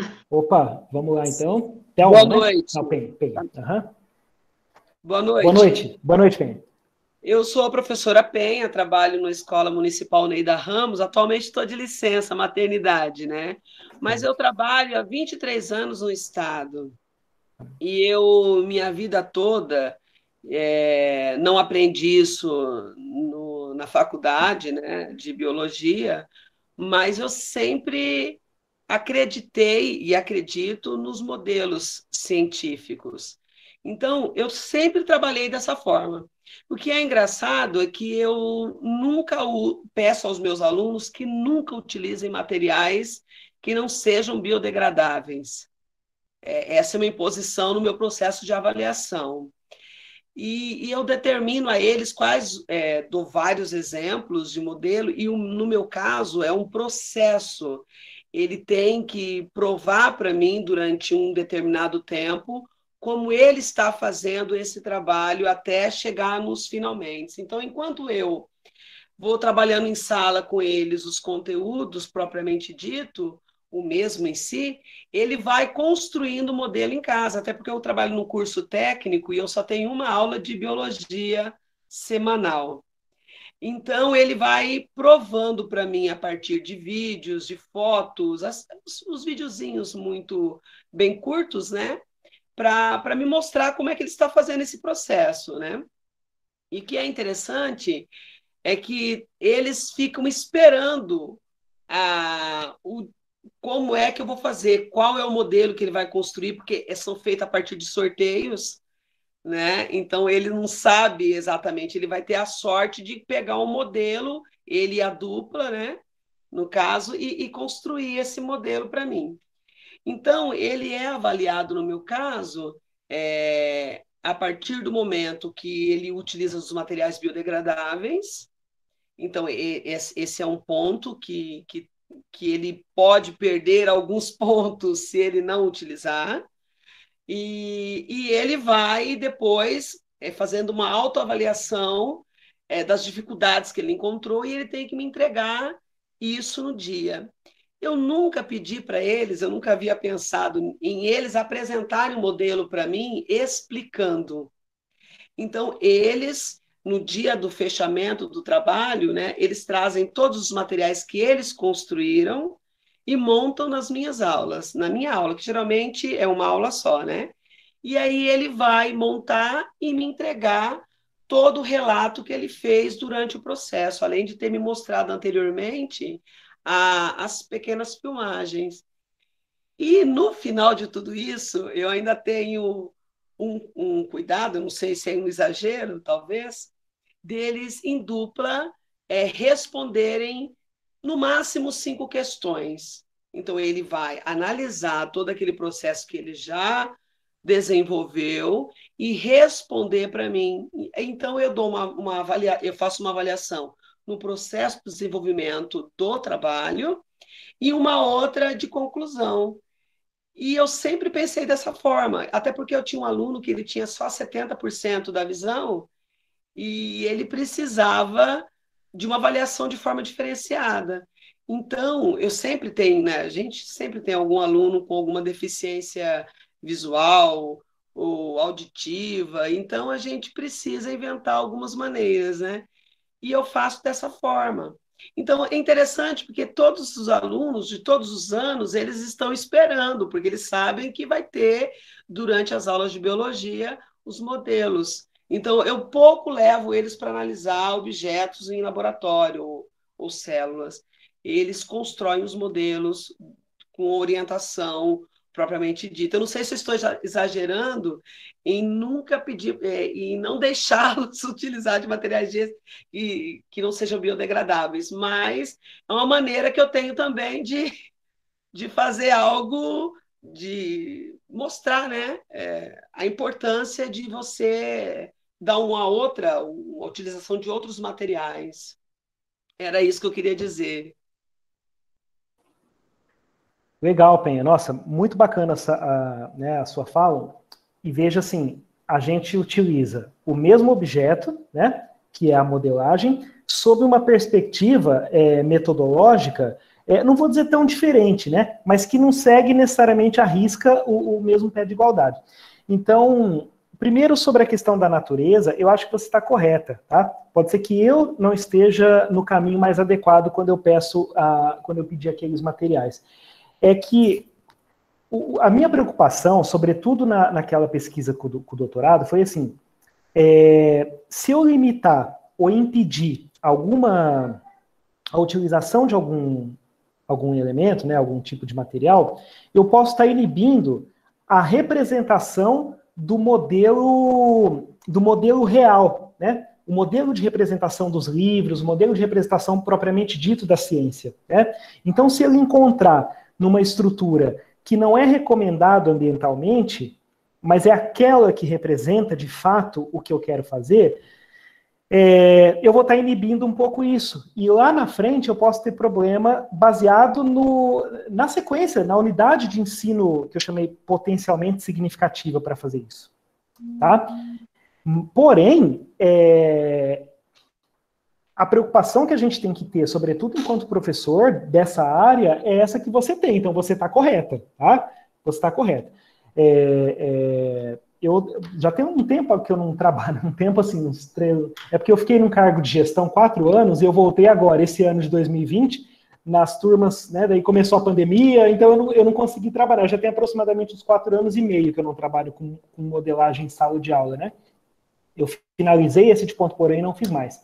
Mas hoje, não indo numa perspectiva como essa minha, né, busca qualquer que vocês quiserem, eu vou fazer uma sequência à luz da teoria da aprendizagem significativa, eu ia ter uma análise assim, um pouquinho mais criteriosa sobre os materiais que eles devem buscar, tá? Porque é aquela coisa, né, se a gente não começar a fazer no nosso locus, todo mundo vai fazer e a gente tem um problema, né, com toda essa questão da sustentabilidade que a gente tanto enfatiza, tá? Então, quanto a isso, eu concordo que você está correto.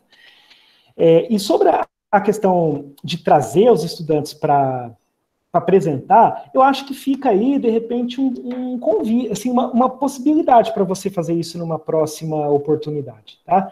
Porque, para mim, é o momento de maior riqueza da modelagem, né?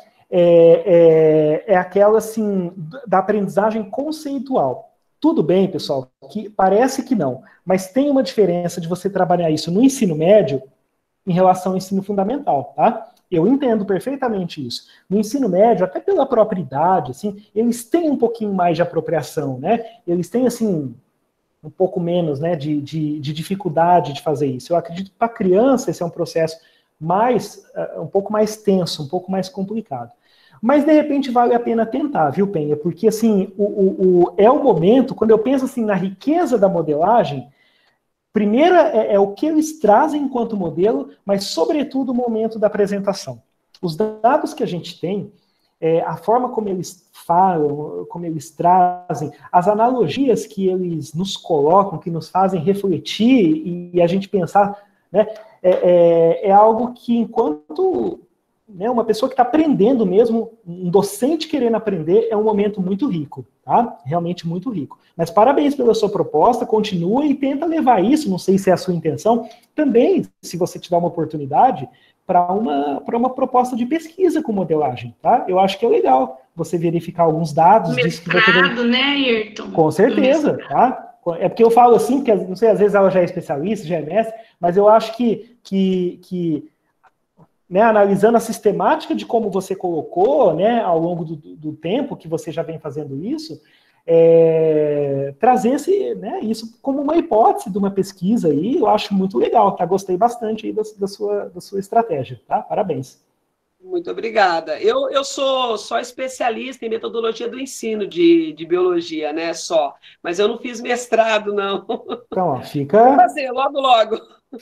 Daqui uns dias deve estar saindo, pessoal, o edital para o ensino de ciências da UFMS, tá? Mas aí a gente vai mandar por e-mail para ele. Tá? Isso aí, eu já fico com o convite aí. É um excelente curso, com toda certeza. Obrigado. Eu quero agradecer a sua apresentação dessa metodologia que é a modelagem, porque assim eu fico encantada de ver assim que a gente faz a diferença, pelo menos tenta, né?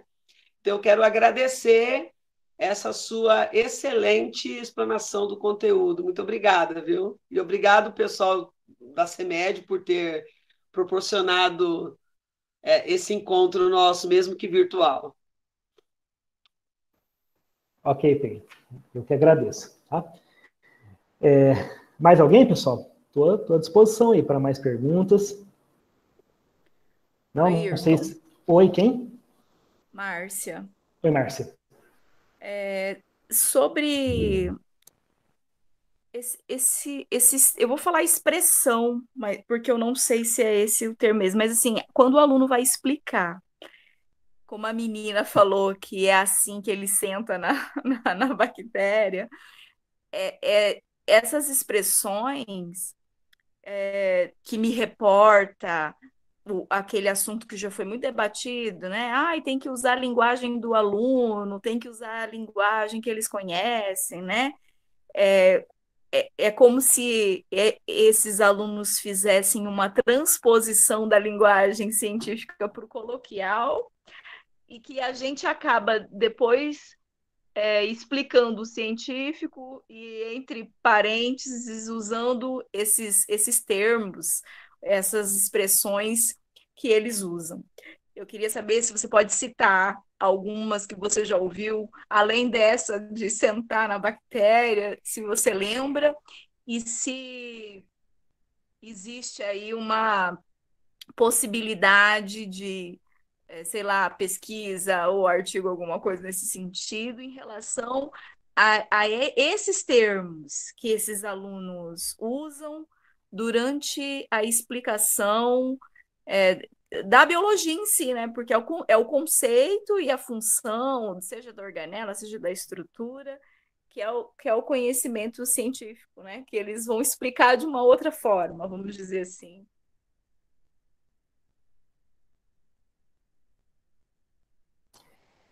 Excelente pergunta, Márcia.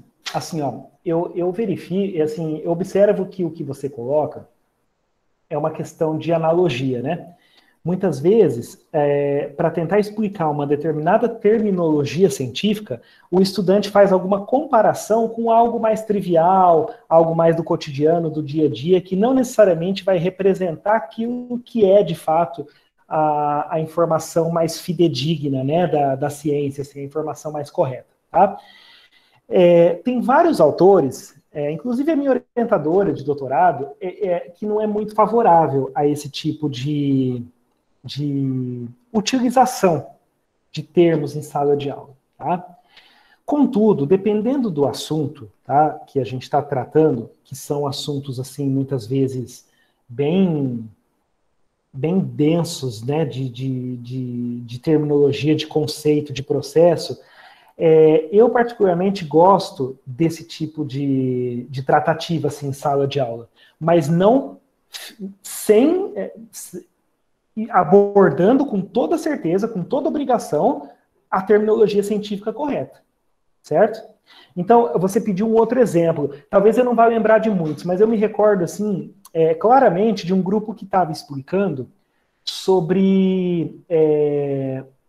era o núcleo da célula, mas, assim, naquela fase de divisão celular ou de intérfase, né? Iniciando aquele processo, né, da divisão celular. Era sobre isso a modelagem. E aí o grupo fez assim, eles explicaram assim, pessoal, quando a célula está em intérfase, que é aquela célula que não está lá dividindo ainda, está na vida dela, naquela vida longa que ela tem. Né? E que aí já vem, essa vida longa já vem aquela coisa assim, nem toda célula é tão longa assim, né? Você já fica antenado querendo opinar, mas né, deixa o grupo terminar. Aí eles fizeram uma seguinte comparação. Quando a célula está nesse período de vida mais longa, que chama intérfase, o DNA da célula fica igual quando a gente coloca o miojo na panela.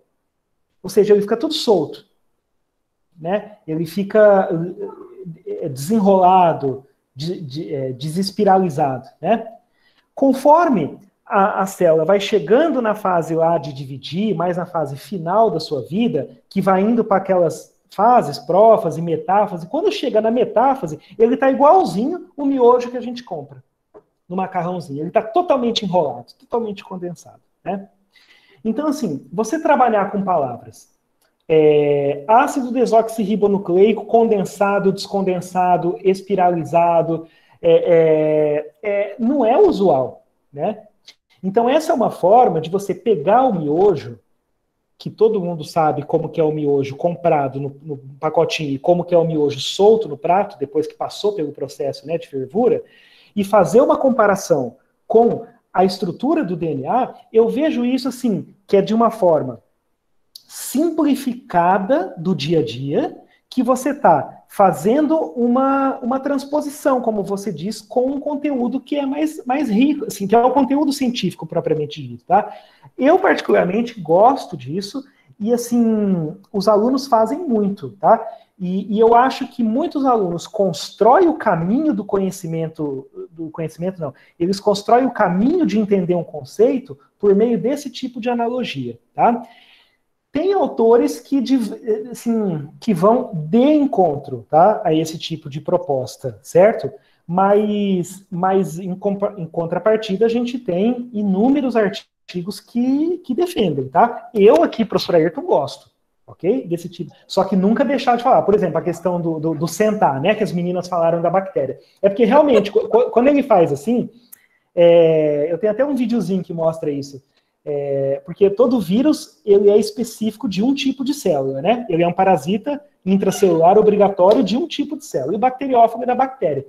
Então, naquela possibilidade de fazer a reprodução sexuada da bactéria, porque ela faz reprodução assexuada normalmente, né? É justamente pelas trocas de material genético que os bacteriófagos fazem de uma bactéria para outra, né? E ele meio que pousa, ele parece uma navezinha, ele pousa, e aquela estrutura assim, que parece umas perninhas, parece que ele está sentando de fato, né?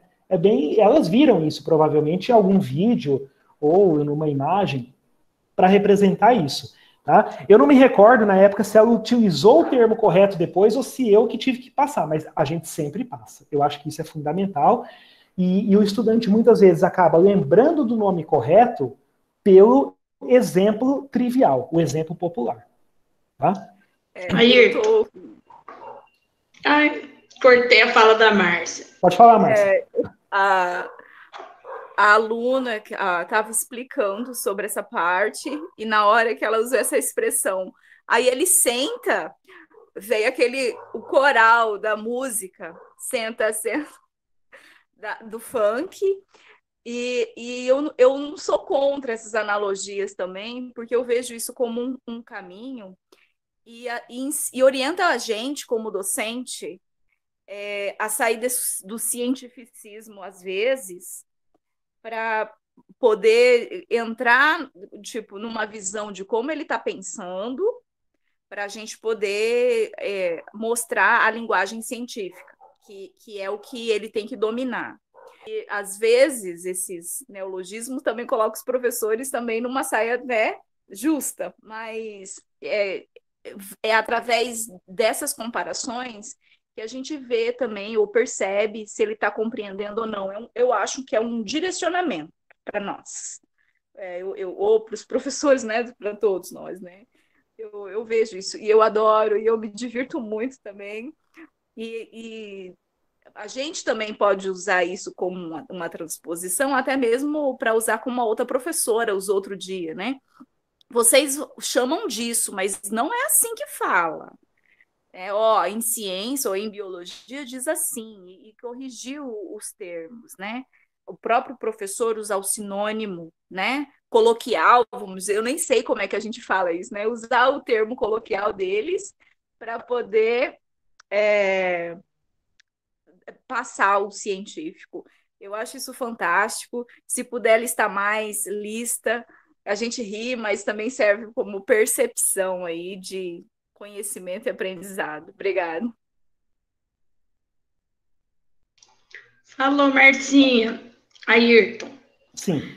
Nós já passamos 3 minutos, porque assim, gente, a UFMS, ela deu uma orientação para a gente, tanto quanto aluno, né, e quanto esse curso,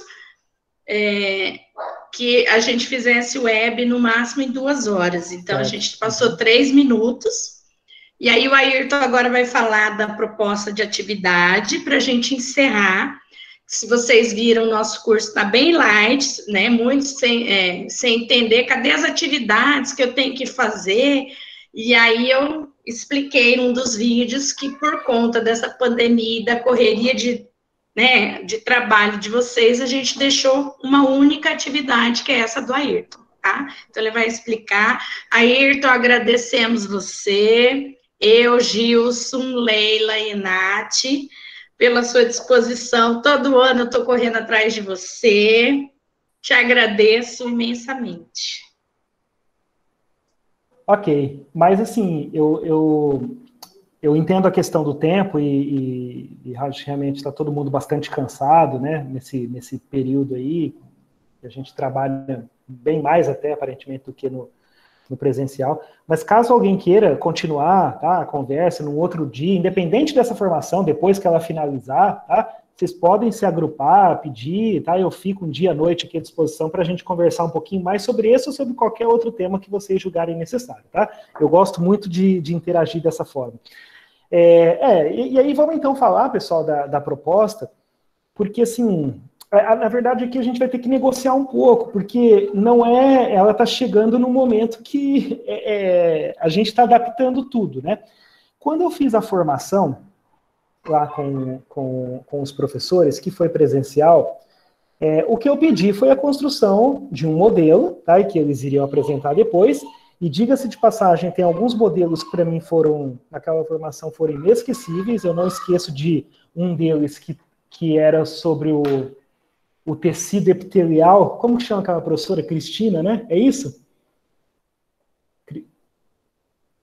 O Anderson fizeram em dupla, o marido e a esposa. Isso. O Anderson Correia Branco e a Cristina. Assim, todos foram muito bons, mas eu me recordo daquele, assim, que ele tinha uma potencialidade muito forte no contexto da deficiência visual, né? Então, eles fizeram um cubo com toda aquela estrutura do tecido epitelial, com toda a legenda em braille, né? De cada uma, né? Porque é um monte de estruturas que tem ali, que eu poderia ter trazido a imagem que eu tenho guardado. E assim, gente, eu penso que um momento como esse, de uma discussão como essa, sem a configuração de um modelo, ele fica um pouquinho vazio, né? Então, a proposta que eu ia fazer é para a construção de um modelo, tá? E aí teria um tempo para vocês apresentarem na última aula. Qual que é a grande problemática disso, pessoal? É que a gente está nessa limitação presencial para poder fazer, né? Se todo mundo for fazer individual, a gente não tem tempo, né, todo mundo apresentar, ia precisar de muitas noites aí. Para fazer em grupo, seria o ideal, tá? Só que vocês não vão conseguir se encontrar, talvez, presencialmente, e para construir o modelo, ele tem que ser, né, porque o modelo ele não é virtual, ele é concreto. E a tarefa tá para eles postarem um vídeo. Isso. Então, a gente pensou nessa possibilidade, tá? De repente, vê o que você acha, Cristiano, não sei se é assim, mas mesmo em grupo, tá? Alguém encabeça esse processo de construir, tá? Que pode, dependendo aí da biossegurança, do uso de máscara, até se encontrar um dia para só fazer, né, dentro das condições de segurança, que, pelo amor de Deus, eu não quero estimular nada, tá? Mas, enfim, do jeito que vocês acharem mais interessante a organização do grupo, pode ser por escola ou não, isso aí eu posso deixar bem a cargo de vocês, tá? E no dia 3 de dezembro, tá? Que é uma noite que eu tenho a disponibilidade aqui, vocês fariam a apresentação dos grupos e a gente fecha, então, dos vídeos, né? E a gente fecha observando, né? Como é que foi, né? Eu posso falar alguma coisa e assim por diante, tá? Pode ser assim, pessoal? Tá? Eu acho que assim, eu confesso que eu não tenho uma segurança total do que eu estou pedindo, porque é um modelo diferente, mas eu não queria que passasse batido, tá? Assim, não, vamos deixar, porque não dá para fazer por causa da pandemia.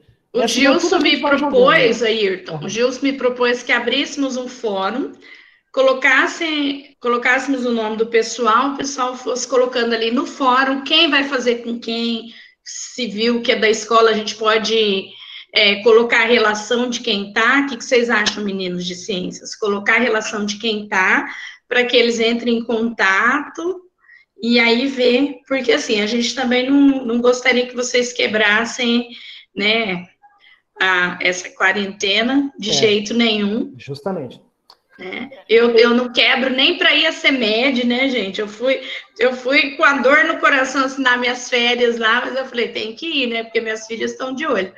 Mas aí a gente disponibiliza a lista de quem está, o contato por e-mail, e aí vocês se articulam, e lá no fórum, vocês só colocam para nós quem é a dupla, para a gente saber se todo mundo conseguiu uma parceria, quem quer ter um parceiro. Que, como diz o Ayrton, vocês vão discutir e um vai encabeçar a construção. Porque pode ser colaborativo, assim, ó, por exemplo, se tem o grupo e alguém tem mais habilidade com isso, né, em construir propriamente dito, eu acho que virtualmente até dá para fazer a discussão. Alguém vai mostrando qual que é a proposta, alguém dá uma ideia, né, pode até ter um histórico sobre isso, que eu acho que é realmente bem, bem bacana. Mas seria fundamental, pessoal, se tivesse o modelo finalizado, tá, para esse dia, para essa discussão. É o que eu disse lá, quem tem, de repente tem alguém que tem a possibilidade de se encontrar, aquela coisa, não é o que eu desejo, porque eu não queria que vocês estivessem próximos por causa do trabalho, a não ser que estejam mesmo para alguma outra ocasião. Mas como a Cris disse, não é legal quebrar isso, porque vai que pega um Covid, Deus me livre, tá? Não é essa a intenção, não, tá? Mas talvez fazer o... Só para aproveitar, eu fiz o teu curso em 2017, né? Aquela versão que você fez em 2017, eu fiz o curso. A primeira. Uhum. Isso eu estava como cursista, e na oportunidade eu também fiz em dupla, no caso eu fiz com a minha esposa, e naquele ano em específico eu não pude estar no último dia, que era o dia da apresentação final, então a gente conseguiu fazer, para não deixar de participar, mandar um vídeo explicando o modelo. Então a gente por não ter condições de estar naquele momento e fazer a troca com o grupo, a gente conseguiu fazer isso, e para a gente foi válido não deixar de fazer o modelo, construir o modelo, até porque naquele ano em específico, a minha esposa acabou tendo um estudante cego, e ela pôde aplicar aquele modelo a partir de todo o aporte teórico que você discutiu, a discussão das texturas, a discussão da intencionalidade, do processo. Então, a gente conseguiu naquele momento, naquele ano específico, aplicar, e o relato é bem parecido com o seu, de ter uma satisfação de aplicar junto ao estudante e ter uma devolutiva do estudante que a gente não imaginava que ia ter, dele se sentir incluso dentro de um processo que muitas vezes, na maioria dos casos, ele sempre se sentiu excluído. Então, acho que funcionou para a gente naquele momento para aprender, para trabalhar, para exercitar a ideia, e foi prático no mesmo ano por conta do estudante e fez a gente mudar o nosso olhar quando produzia modelo, sempre tentando fazer um modelo que fosse adequado também para os videntes e os não videntes. Então, assim, acho que é possível fazer, e o fórum ele pode vir nessa perspectiva da gente tentar encontrar aquela pessoa que a gente tem mais vínculo, de repente uma pessoa que trabalha na mesma escola, ou que você já conhece, e de repente, se você não conhece, faz uma amizade, a gente consegue fazer as duplas ali no fórum. Já perguntaram se pode ser um trio da mesma escola. Pode, eu até acho, porque dependendo da quantidade, Cris,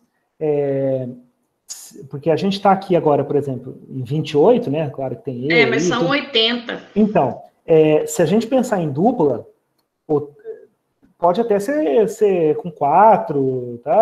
Vamos aceitar aí com 4, máximo 5, de repente, tá? Que senão fica. Mas seria ideal, assim, independente da quantidade, mas que todo professor se empenhasse na participação, tá? Eu acho que duplo e trio é bem bacana, só que eu me preocupo com a quantidade. Nesse dia 3, seria legal, assim, passar alguns vídeos, não sei se vai dar para passar todos, daí a gente vai ver até lá no dia como vai estar, eu discuto um pouquinho, né? Mas, assim, é como se fosse um resultado, um fechamento desse processo, tá? E aí todo mundo se compromete, então, a dentro desse fórum, organizar, e aí tem que ter um mecanismo para postagem, né, desses vídeos, Cris. E aí eu não sei se vocês conseguem organizar isso, tá? No fórum lá, eles vão colocar só o link para nós. Beleza. O link. Eles vão colocar no Drive, gente, vocês vão colocar no Drive de vocês e vão pegar no Drive o link, fazer o link e colocar só o link para nós lá no fórum, tá? Perfeito, tá? Daí eu acho que a gente pode combinar dessa forma, então. Eu fico à disposição nesse período se vocês precisarem, né, de alguma informação. Eu acho que a equipe aí também tá? Se tiver alguma questão mais de aparato tecnológico aí, tá? E vamos fazer de tudo para ter um momento rico, né, mesmo dentro dessa condição, né, à distância. Claro que a gente preferiria no presencial, tá? Mas a gente não pode deixar de fazer, a gente tem que tentar.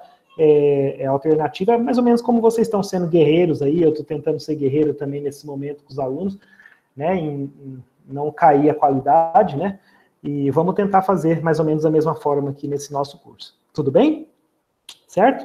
Mais alguma pergunta, pessoal? Alguma dúvida? Se alguém precisar falar comigo para alguma questão, tá? Eu fico à disposição aí. Ayrton. Oi.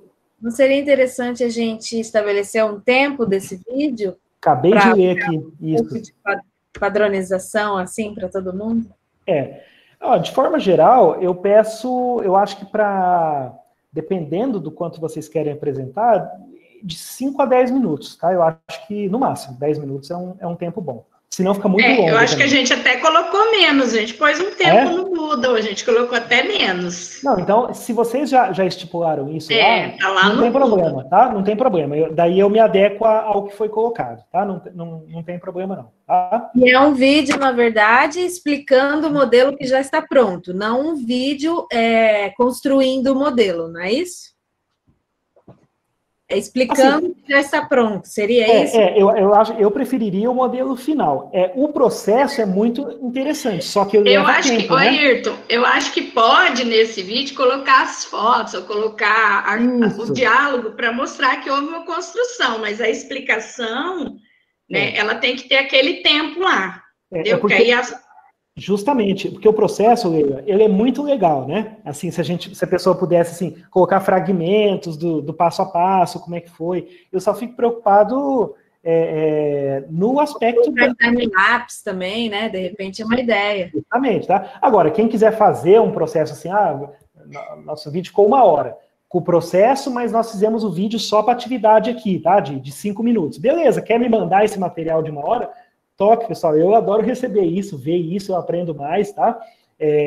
Eu fico à disposição para receber, só que eu não me comprometo a, no dia, me debruçar em 1 hora, lá, 40 minutos, 20 minutos, meia hora do processo, porque senão nem todos conseguem ser contemplados, tá bom? Ok? Mais alguma dúvida, gente, antes da gente encerrar? E agradecer, então, quero agradecer de novo vocês estarem conosco aqui. Falei, será que o pessoal vai entrar? Mas a Leila fez um grupo de transmissão e E funcionou o grupinho, né? Muito obrigada, Ayrton. Nada, eu que agradeço. Obrigada, Qualquer coisa. Foi ótimo. É sempre muito bom trabalhar com vocês, tá? Essa equipe é top. Equipe boa demais, tá? Eu que agradeço. E qualquer um de vocês, tá? Meu contato está à disposição. Se precisar falar comigo, tá? Só me acessar aqui, tá bom? Beleza. Então tá, gente. Tchau para vocês, tá? Tchau, tchau. Até mais. Até mais. Tchau, tchau.